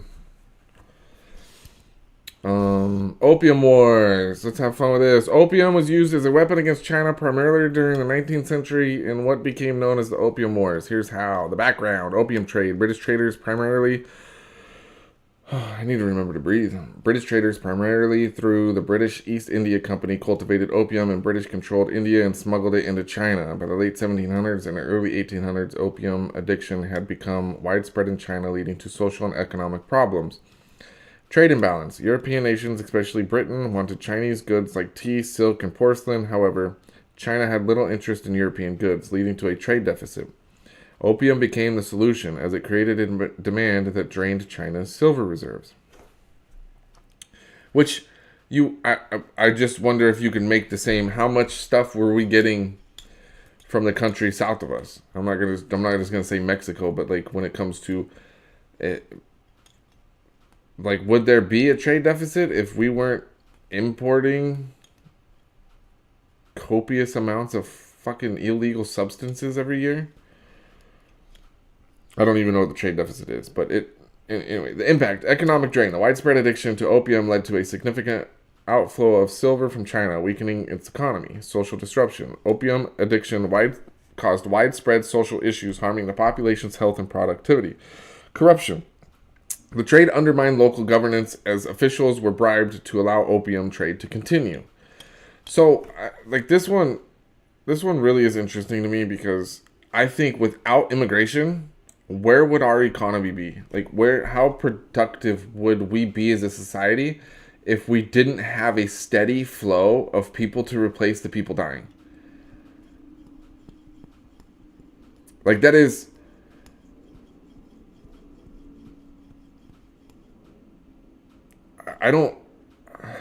I'm chronically online. I spend way too much time online. And I don't see very many people discussing this topic or even bringing it up. Is that if it wasn't for immigration or the illegal immigrants coming into this country to replace and fill the jobs and holes in American society created by the overdose epidemic, it's kind of like would we be productive? Like, and is that why the Democrats are so okay with it? Because it's like we're just wiping out like Are they standing by and allowing drug addicts to just kill themselves because they know that they'll just be replaced with a more productive person? Because, hey, if you're willing to fall into addiction and you're willing to go down that path, well, then we'll just let you unalive yourself via overdose, and we're not really going to stop you or cut off the supply because you're not as productive as the next person. So we will fill the void created by your death with somebody who is from a less fortunate economy and is hungry and is willing to participate in society in a much more productive manner. Which, I mean, if you just said that, I wonder how many addicts would be like, "Oh, wait, hold on, you're not cutting the supply off because you want us to you want to replace us." I wonder how many would be like, "Okay, well, maybe I want to get my shit together." If you just laid it out like that and I don't know, but it really does go to show that there is little to nothing, or there was little to nothing done by the Democrats for the two issues I just brought up. Like, pretty ironclad arguments for the price gouging, which was once again admitted by Mrs. Harris while she was campaigning around the country. We're gonna fix the price gouging. You allowed it. And then the addiction, like, you're allowing immigrate. Like, your answer is to allow people to continue to come to this country while you're also allowing hundreds of thousands of Americans to die every year. It almost seems like you guys are employing a next man up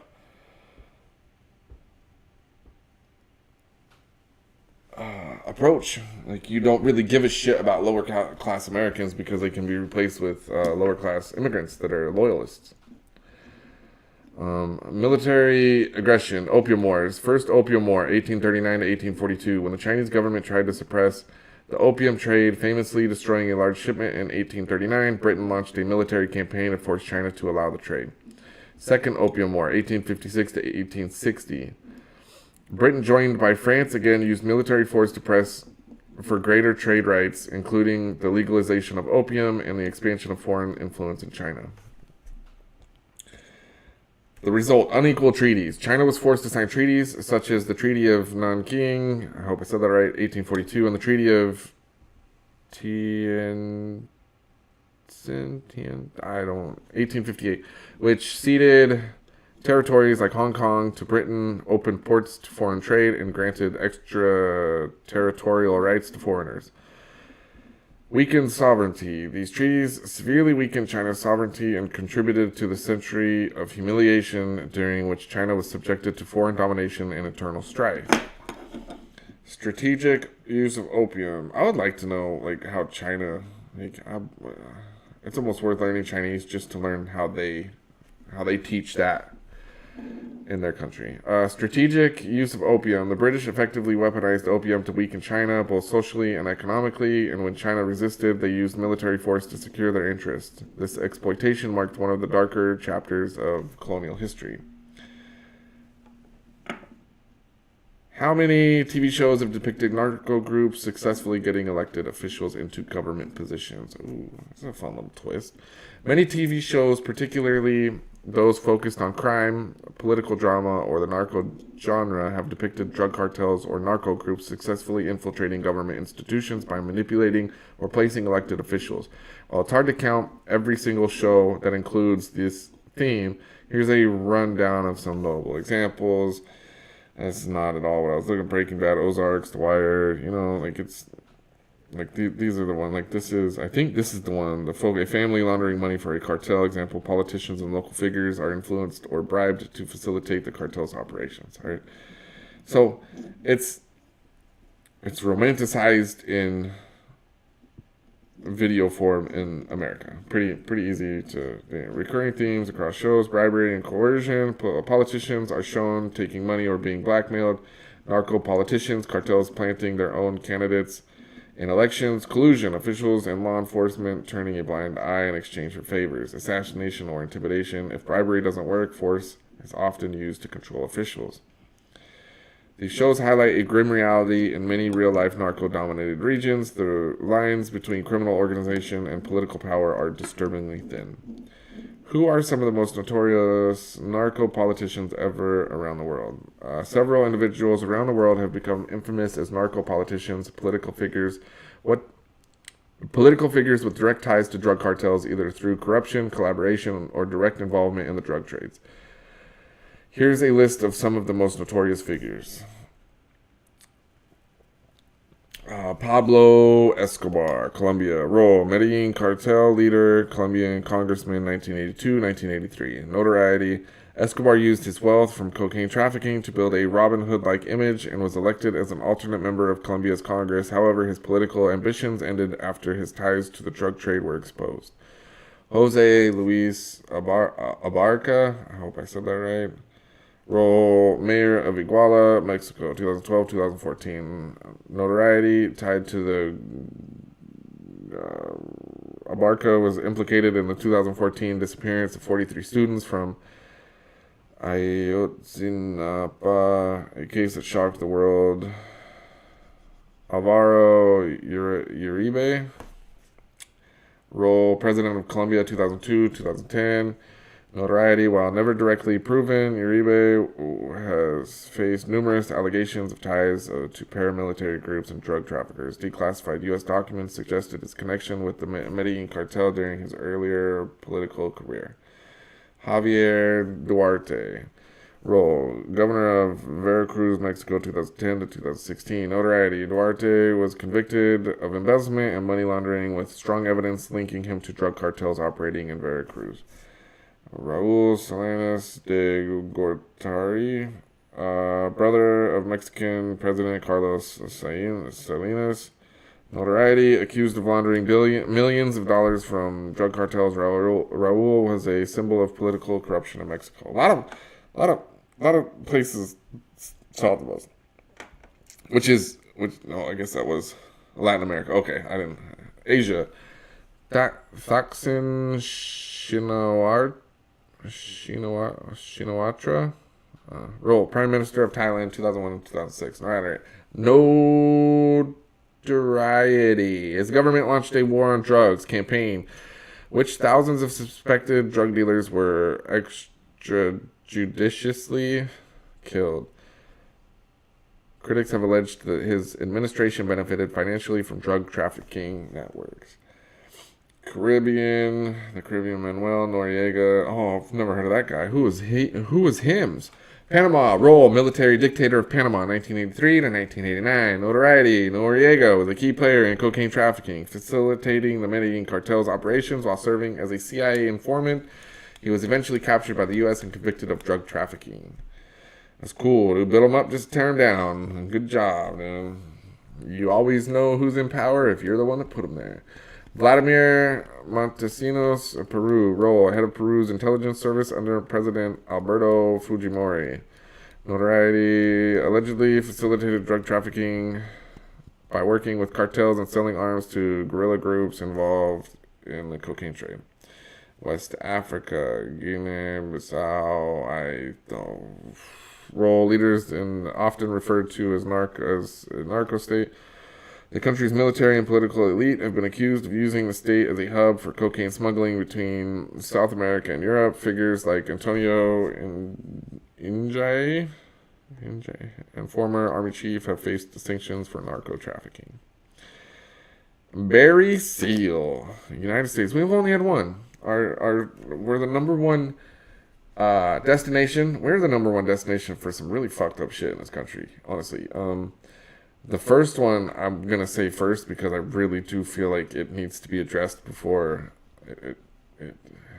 we're the number one. America is the number one destination for trafficked children.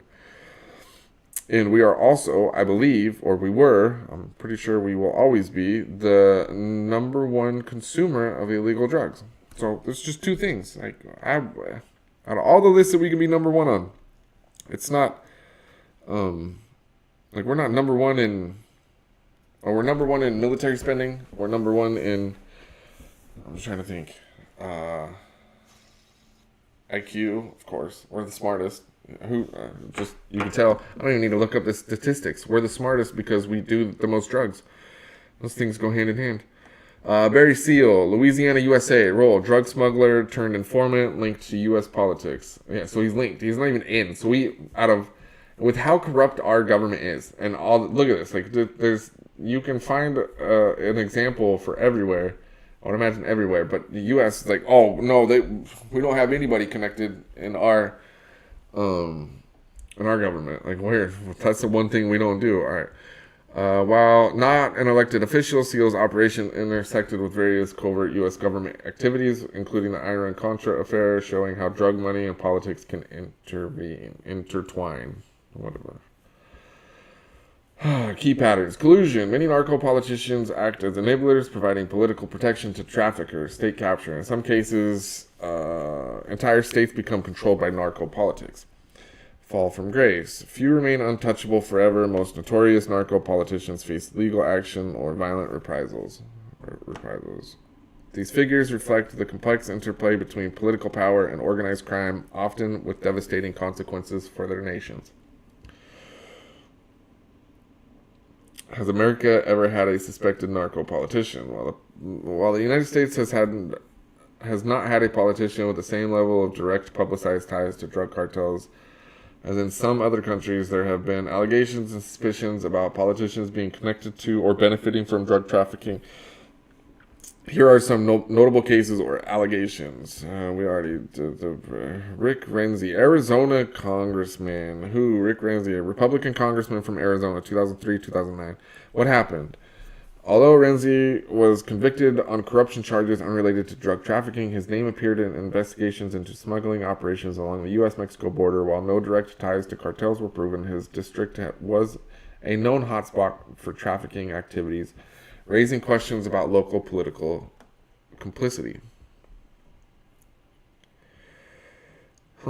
Allegations in border states. Context: in states like Texas, Arizona, California, which are critical to the drug trade due to their proximity to the Mexican border, there have been numerous allegations of local politicians or law enforcement officials being influenced by cartel money. Example: some mayors and sheriffs in border towns have faced accusations or convictions for turning a blind eye to trafficking operations. Bribes and campaign contributions have been linked to suspected cartel money in rare cases, though these ties are often difficult to prove.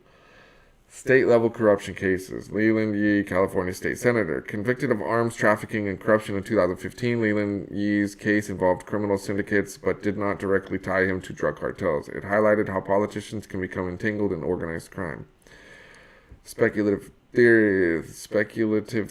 Conspiracy theories such as those suggesting the CIA's involvement in the 1980s crack cocaine epidemic, popularized by journalist Gary Webb in his Dark Alliance series, have led to some to speculate about the complicity of unnamed U.S. politicians. However, these claims remain controversial and are not widely accepted as fact.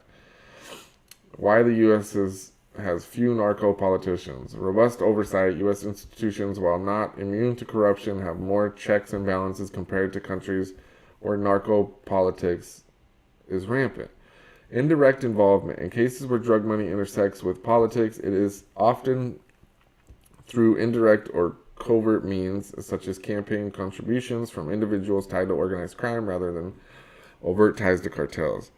While the U.S. has had its brushes with allegations of narco-politics, they tend to be more speculative or involve lower-level officials compared to the blatant cartel ties seen in some other countries. What is the probability of there being active, unsuspected narco-politicians in the American government? Estimating the probability of there being active, unsuspected narco-politicians in the American government is inherently speculative, as it involves unknown and hidden activities. However, by considering the structural vulnerabilities in any political system, we can discuss the likelihood based on patterns observed globally, the nature of the drug trade, and systemic safeguards in the U.S. Factors supporting the possibility. The size of the drug trade. The U.S. is the world's largest consumer of illicit drugs, fueling a multi-billion-dollar industry. Drug cartels have strong financial incentives to influence policymakers or law enforcement to protect their operations. Proximity to cartels. The U.S. border is a hotbed for drug trafficking. Officials in border states or cities may be more vulnerable to cartel influence through bribes, blackmail, or other forms of coercion. Historical precedent. Instances of corruption involving law enforcement and low-level officials tied to cartels suggest that cartels actively seek influence in government institutions. While no high-profile U.S. politicians have been convicted of narco-related crimes, there have been allegations and suspicions as seen in cases like Rick Renzi or during the Iran-Contra affair. Systemic corruption risks. The complex campaign financing system in the U.S. makes it possible for illicit money to enter political campaigns through intermediaries or dark money channels. Local officials, such as sheriffs or city council members, may have less oversight compared to federal officials, making them more susceptible to influence. Factors reducing the likelihood. Robust oversight and transparency. Oh, of course, dude. We are the fucking creme de la creme when it comes to oversight and transparency. You could see through fucking a diarrhea-filled toilet better than you can see through our government. It's probably better for your eyes, too. Anyway.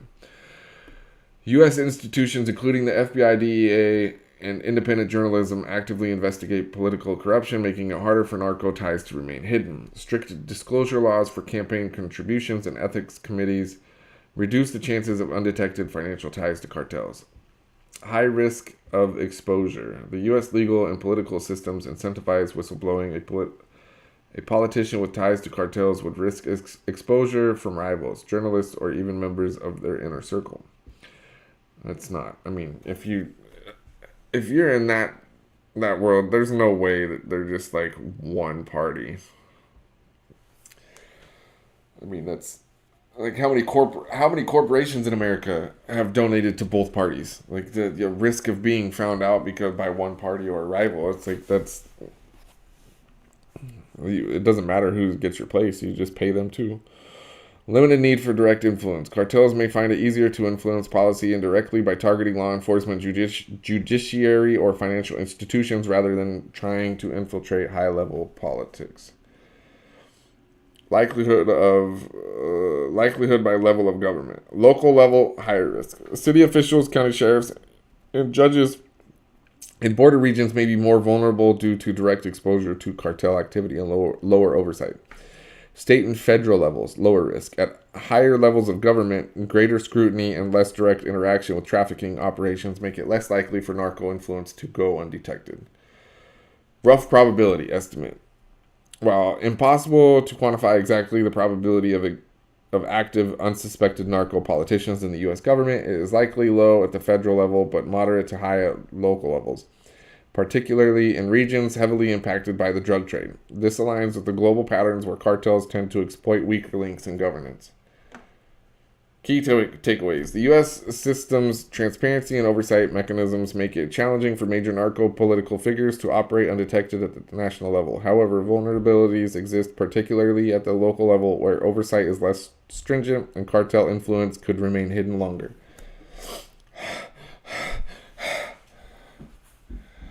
I think I just want to play video games now.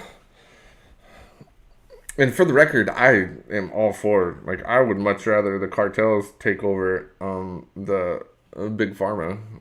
The cartels have never fucking forced us to take vaccines or none of that dumb shit, you know? And I really do stand by. I don't remember when they were putting vaccines in chickens. I don't remember there ever being like so many outbreaks. Like the chicken population has been decimated because why? They don't want to put vaccines in chickens, which led to us having to be forced to take vaccines. Well, I mean, you know, some of us being forced to have to take vaccines. So I mean, if you're gonna make us take vaccines, just put it in our food. And like I would happily eat 4 pounds of your vaccines unknowingly if it meant the price of eggs would go down.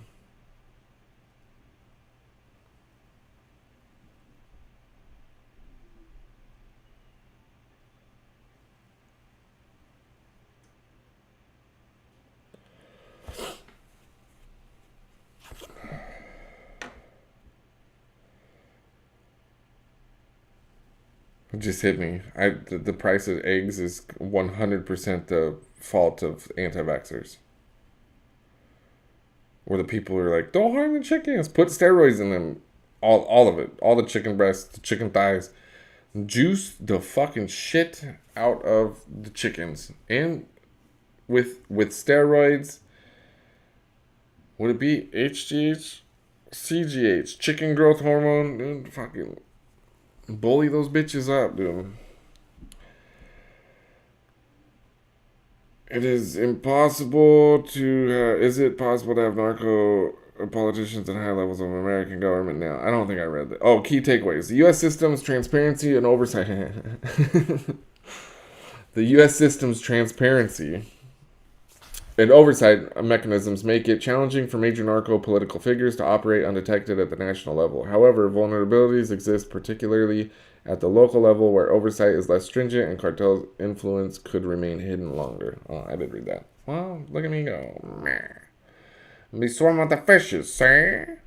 It is theoretically possible for narco politicians to exist in high levels of the American government, but the likelihood is exceptionally low due to the structure of the U.S. political system and the safeguards in place. Here's a breakdown of why this is possible in theory, but unlikely in practice. Imagine if our current vice president was connected. Like, what kind of TV show would we be living in right now? I mean, but, like, if it was an episode or a season of Ozark, like, I mean, I could see it happening. Factors that make it possible. Sophistication of cartels. Cartels are adept at infiltrating governments worldwide, often using money, coercion, or blackmail to influence officials. With billions of dollars at their disposal, cartels could hypothetically target U.S. politicians to gain influence even at higher levels of government. Campaign financing.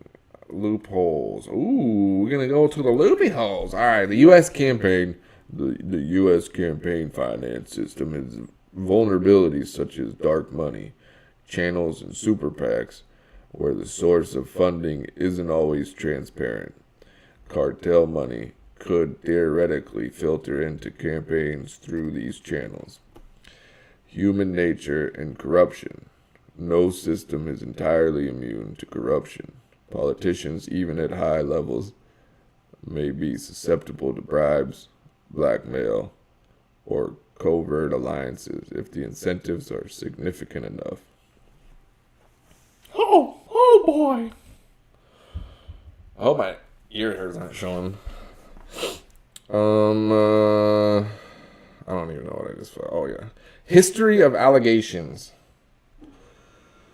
While no sitting U.S. federal politician has been definitively tied to cartels historically, historical incidents like the Iran-Contra affairs show that connections between government operations and drug networks can occur, even at the highest levels of power.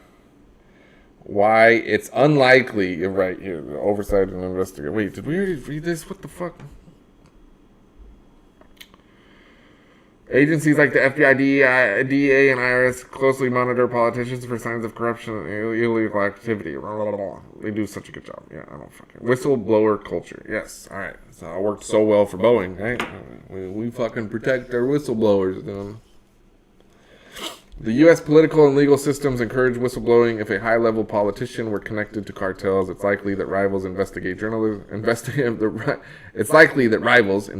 journalism, or even their own staff, would expose it.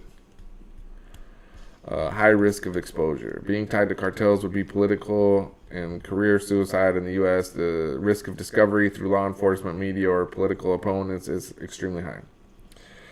Cartels focus on local and state levels. Cartels typically focus on influencing local and state level officials, e.g. sheriffs, border town mayors, because they have more direct impact on trafficking routes and law enforcement. High-level politicians are also practical targets for their operations. National scrutiny. High-ranking officials like members of Congress, cabinet members, and the president face intense public scrutiny, making it much harder to maintain any illicit connections. These fucking kids. Conclusion, while it is technically impossible, the combination of oversight mechanisms, transparency requirements, and the high risk of exposure make it highly unlikely that there are active narco politicians at the highest levels of the U.S. government. Cartels are more likely to focus their efforts on lower-level officials or peripheral actors who can directly aid their operations without drawing significant attention. What is the likelihood of both American political parties being backed by different narco groups? The likelihood of both major American political parties, Democratic and Republican, being actively backed by different narco groups is extremely low for several reasons. I'm pretty sure I asked that question because it would be, I don't know, I think I went down the thought line, or the line of thought that was like,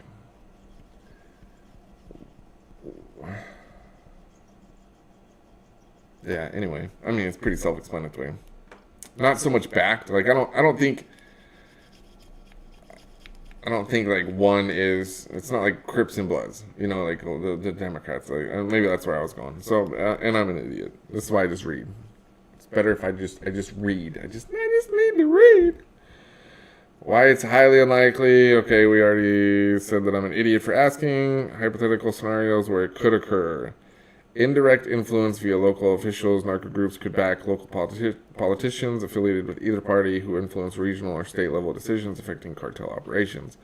This influence might ripple up to national parties through political networks, but not as direct party backing. Money laundering through PACs. Cartels might attempt to funnel money through political action committees with lax oversight. Oh, wait, but I thought that was the reason. So we do have areas that have lax oversight. Okay, that makes sense. However, such efforts would still be far from directly backing a party and would remain highly risky. Niche policy influence. Yeah, I don't even know. Where does this go? Let's just... what are some techniques that could be used to prove PACs are accepting dark money or being used for money laundering? Investigating PACs, political action committees for accepting dark money or engaging in money laundering involves techniques rooted in forensic accounting, campaign finance, law enforcement, and advanced data analysis. Here's an overview of methods that could be employed. Analyze donor and disclosure sources. Cross-reference donor identities. Compare donor names, addresses, and employment details with public records to identify fake donors, deceased individuals, or improbable contributors. Look for patterns of donations from non-existent entities or shell corporations. Tracing contribution sources. Investigate entities contributing to PACs to identify possible shell companies, LLCs, or nonprofits used to obscure true donors. Scrutinize the formation, ownership, and financial history of donor entities. Follow the money trail. Banking and financial records. Subpoena financial records of PACs to track the origin of funds and identify suspicious transactions as large cash deposits or transfers from offshore accounts. Look for round-tripping money moving through multiple entities to obscure its source. Audit expenditures. Investigate how PAC funds are spent to identify money laundering techniques such as inflated consulting fees, payments to shell vendors, or unnecessary cash withdrawals. Investigate relationship between entities. Network analysis. Use data visualization tools to map relationships between PACs, donors, and related organizations. Identify patterns where multiple PACs share overlapping donors or funnel money to the same end recipients. Suggesting coordinated efforts to obscure sources. Third-party intermediaries. Examine the role of law firms, accountants, and consultants who might facilitate the movement of illicit money into PACs. Identify patterns of suspicious activity, unusual donation timing. Look for surges in donation coinciding with major policy debates or elections, especially from entities with no prior history of political contributions. Geographic anomalies. Flag donations from areas unrelated to the PAC's stated focus, particularly from high-risk jurisdictions known for money laundering. Contributions below reporting thresholds. Watch for repeated small contributions designed to stay below mandatory reporting thresholds, a tactic to avoid scrutiny. Leverage forensic accounting techniques. Transaction clustering. Analyze PAC financial transactions for clusters indicative of layering, a money laundering stage where illicit funds are broken down into smaller transactions. Cash flow analysis. Compare inflows and outflows to identify mismatches or signs of funds being recycled. Legal and investigative techniques. Subpoenas and court dates. Use legal authority to access financial records, communications, and other relevant documents. Investigate PAC executives or administrators for their involvement in illicit activities. Whistleblower reports. Encourage insiders or affiliates to report suspicious activities through whistleblower protections. Use advanced technologies, AI and machine learning. Apply algorithms to identify anomalies and donation patterns. Detect unusual money flows or flag connections between entities. Blockchain analysis. If cryptocurrencies are involved, blockchain analysis tools can trace transactions back to their source wallets. Data mining. Data mining. Scrutinize large data sets, of PAC filings. Let's just start over. Data mining. Scrutinize large data sets of PAC filings, donations, and expenditures to uncover patterns indicative of illicit activities.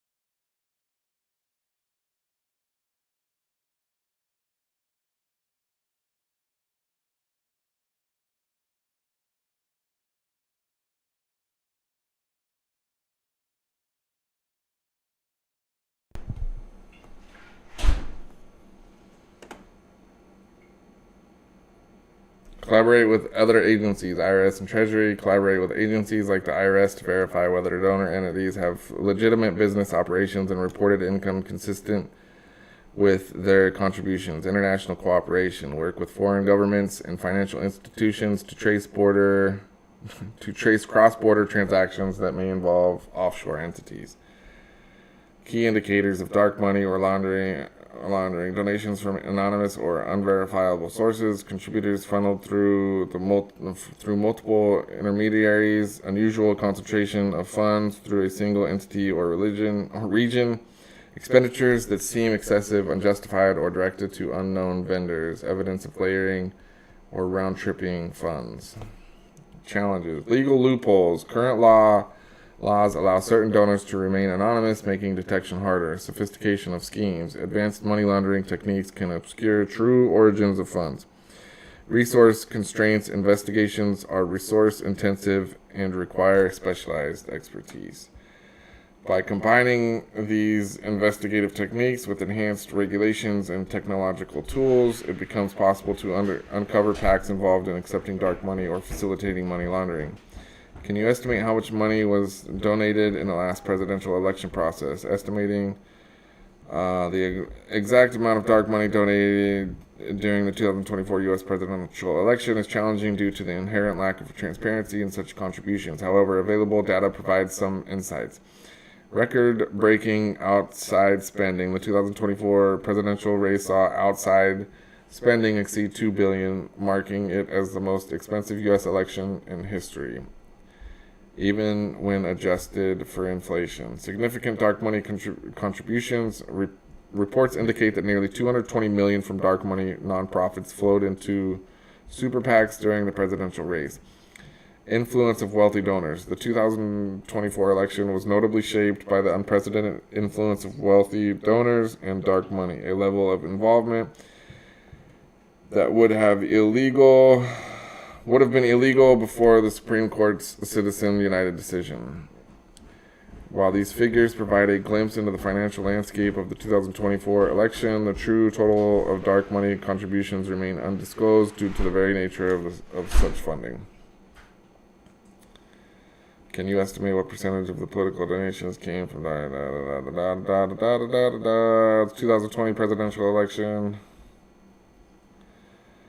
Total spending approximately $14 billion combined congressional and presidential races. Estimated dark money contributions over $1 billion. Percentage around 7 to 8% of total political spending. Total spending roughly 8.9. Estimated dark money contributions around $1 billion. Percentage approximately 11% of total spending. 2024 presidential election projected total spending exceeding $16 billion, presidential and congressional combined. Dark money contributions estimated to be at least $2 billion. Expected percentage around 12 to 13% of total spending. Why dark money remains a small but significant percentage. Regulations on transparency. Dark money is typically funneled through 501c nonprofits and 501c6 organizations, which are not required to disclose donors. While it's a smaller percentage of total donations, dark money has an outsized influence due to its strategic use in critical races. Growth in super PACs and dark money. The percentage of dark money contributions has grown since the Citizens United vs. FEC 2010 decision, which allowed unlimited independent political expenditures by corporations and unions. Super PACs often receive funds from nonprofits that don't disclose their donors. Estimated dark money percentage. Dark money currently makes up about 10 to 15% of political donations in a typical election cycle. This percentage can vary depending on the scale of overall campaign spending and the level of involvement by nonprofit groups in specific elections. While dark money isn't the majority of political funding, its lack of transparency and strategic targeting make it disproportionately influential in shaping policy and election outcomes. How do the Republicans and Democrats feel about banning dark money contributions from American politics? The attitude of Republican and Democrats towards banning dark money contributions in American politics vary significantly over reflecting their political philosophies, reliance on such funds, and views on campaign finance reform. Here's an overview of their positions. Democratic Party general stance. Democrats are generally more supportive of banning significantly curbing dark money in politics. They frequently advocate for increased transparency and stricter campaign finance laws. However, they also benefit from dark money and may not always prioritize reform when in power. That is like the biggest fucking red flag. They don't like it unless they're in power, and then they're like, okay, well, we won't change it yet, which is like we just go to the overdose death rates and the fucking price gouging. It's like, oh, well, when it's when it's beneficial to the Democrats, they seem to do nothing. They're the do-nothing Democrats. Reasons. Yeah, all right. So reasons for support. Transparency. Democrats often frame dark money as a threat to democracy because it allows wealthy donors and corporations to exert outsized influence without accountability. Many Democratic leaders have proposed legislation to increase transparency, such as the Disclose Act. Populist appeal. Campaigning against dark money aligns with their messaging about fighting for the middle class and reducing corporate influence in government. Major advocacy. Left-leaning groups and donors, e.g. unions and environmental organizations, often support transparency in campaign finance to limit corporate influence. Hypocrisy concerns. While Democrats publicly oppose dark money, they have also increasingly relied on it. For example, in the 2020 and 2022 election, Democratic-aligned groups received significant dark money contributions, sometimes outspending Republicans. It's like, well, we don't like it unless we don't want the money unless it's in our account. So it sounds like Republican Party, general stance. Republicans are less inclined to support banning dark money. They often view restrictions on campaign funding as infringements on free speech and oppose new regulations in campaign finance system. I do not understand how you can say that donating is a form of freedom of speech. You're directly influencing policy that affects the public, and you want to do it anonymously. If you want to have an effect on the greater good or the American people, then the American people should have a right and to know who is altering their lives. And like, that's, if you want to be part of the political system, there is no anonymity. in my eyes. Like the loopholes have to be closed. The Republicans can be so great. Like both sides can just be so insane on some things. Reasons for opposition. Free speech argument. Republicans frequently cite the First Amendment, arguing that limiting anonymous political spending restricts free speech and individuals' ability to participate in democracy. It doesn't eliminate or it doesn't restrict your ability to participate in democracy. It restricts your ability to anonymously participate in democracy. And if you want to do anything anonymously, why are you really doing it? Like, if you're doing it for profit, then people should know. And if the people directly around you would not like what you're doing, then maybe you shouldn't do it. Conservative donor base. Many Republican-aligned groups and donors, such as those affiliated with conservative advocacy networks, e.g. the Cook Network, rely heavily on dark money to support their causes. Distrust of government regulation. The GOP generally opposes additional government regulations, including campaign finance rules, viewing them as unnecessary or biased. Strategic concerns. Republicans argue that dark money is necessary to counterbalance what they perceive as the overwhelming influence of liberal-leaning mainstream media and unions. Are you making ramen? Is that washed? Wash it. Okay.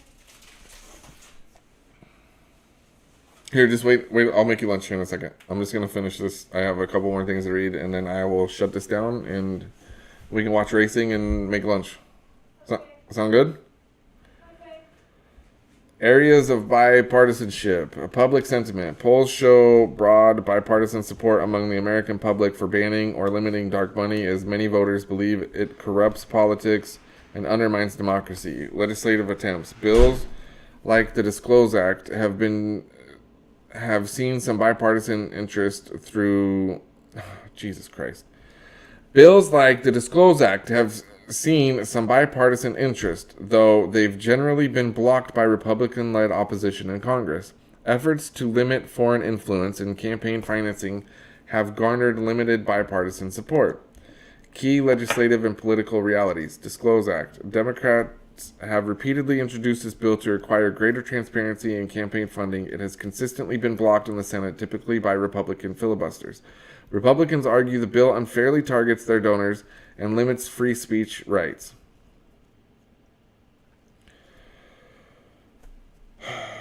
State-level actions. Some states, e.g. Montana, have enacted their own laws to limit dark money with varying levels of bipartisan cooperation.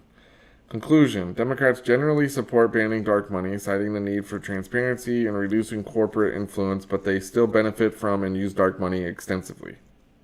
That is like... we don't want it in our... We don't want dark money in politics, yet you allow it. You don't have to have policy to dictate action.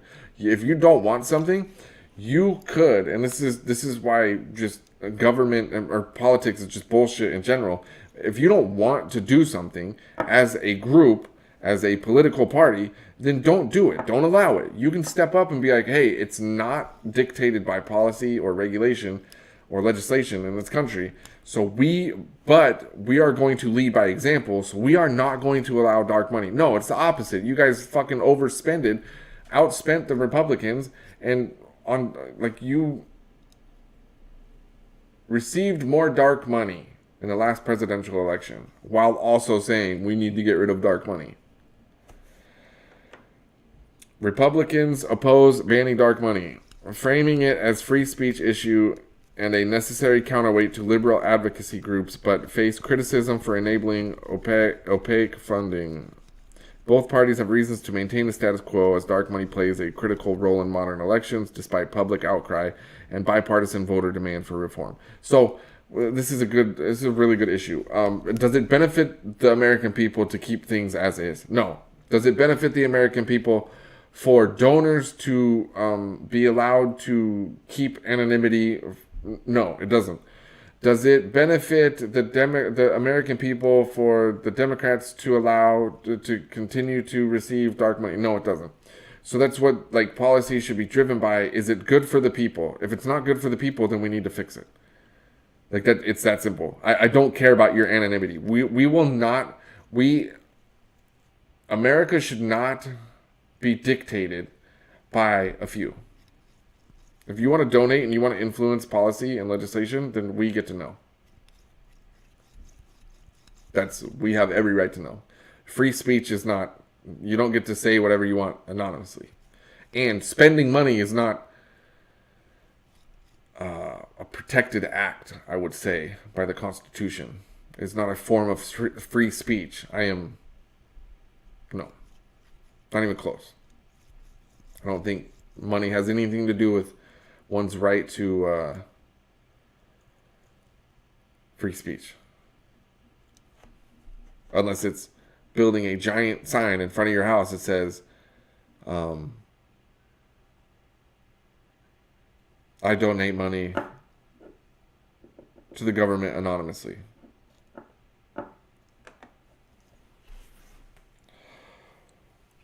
Maybe. I don't know. I'm new here. It was fun. Was it? Was it fun? Are they streaming? Oh, I didn't even hit the button. Fuck. Ain't that some shit? Well, I guess that's all for us today. Did you like my Shane Gillis impression?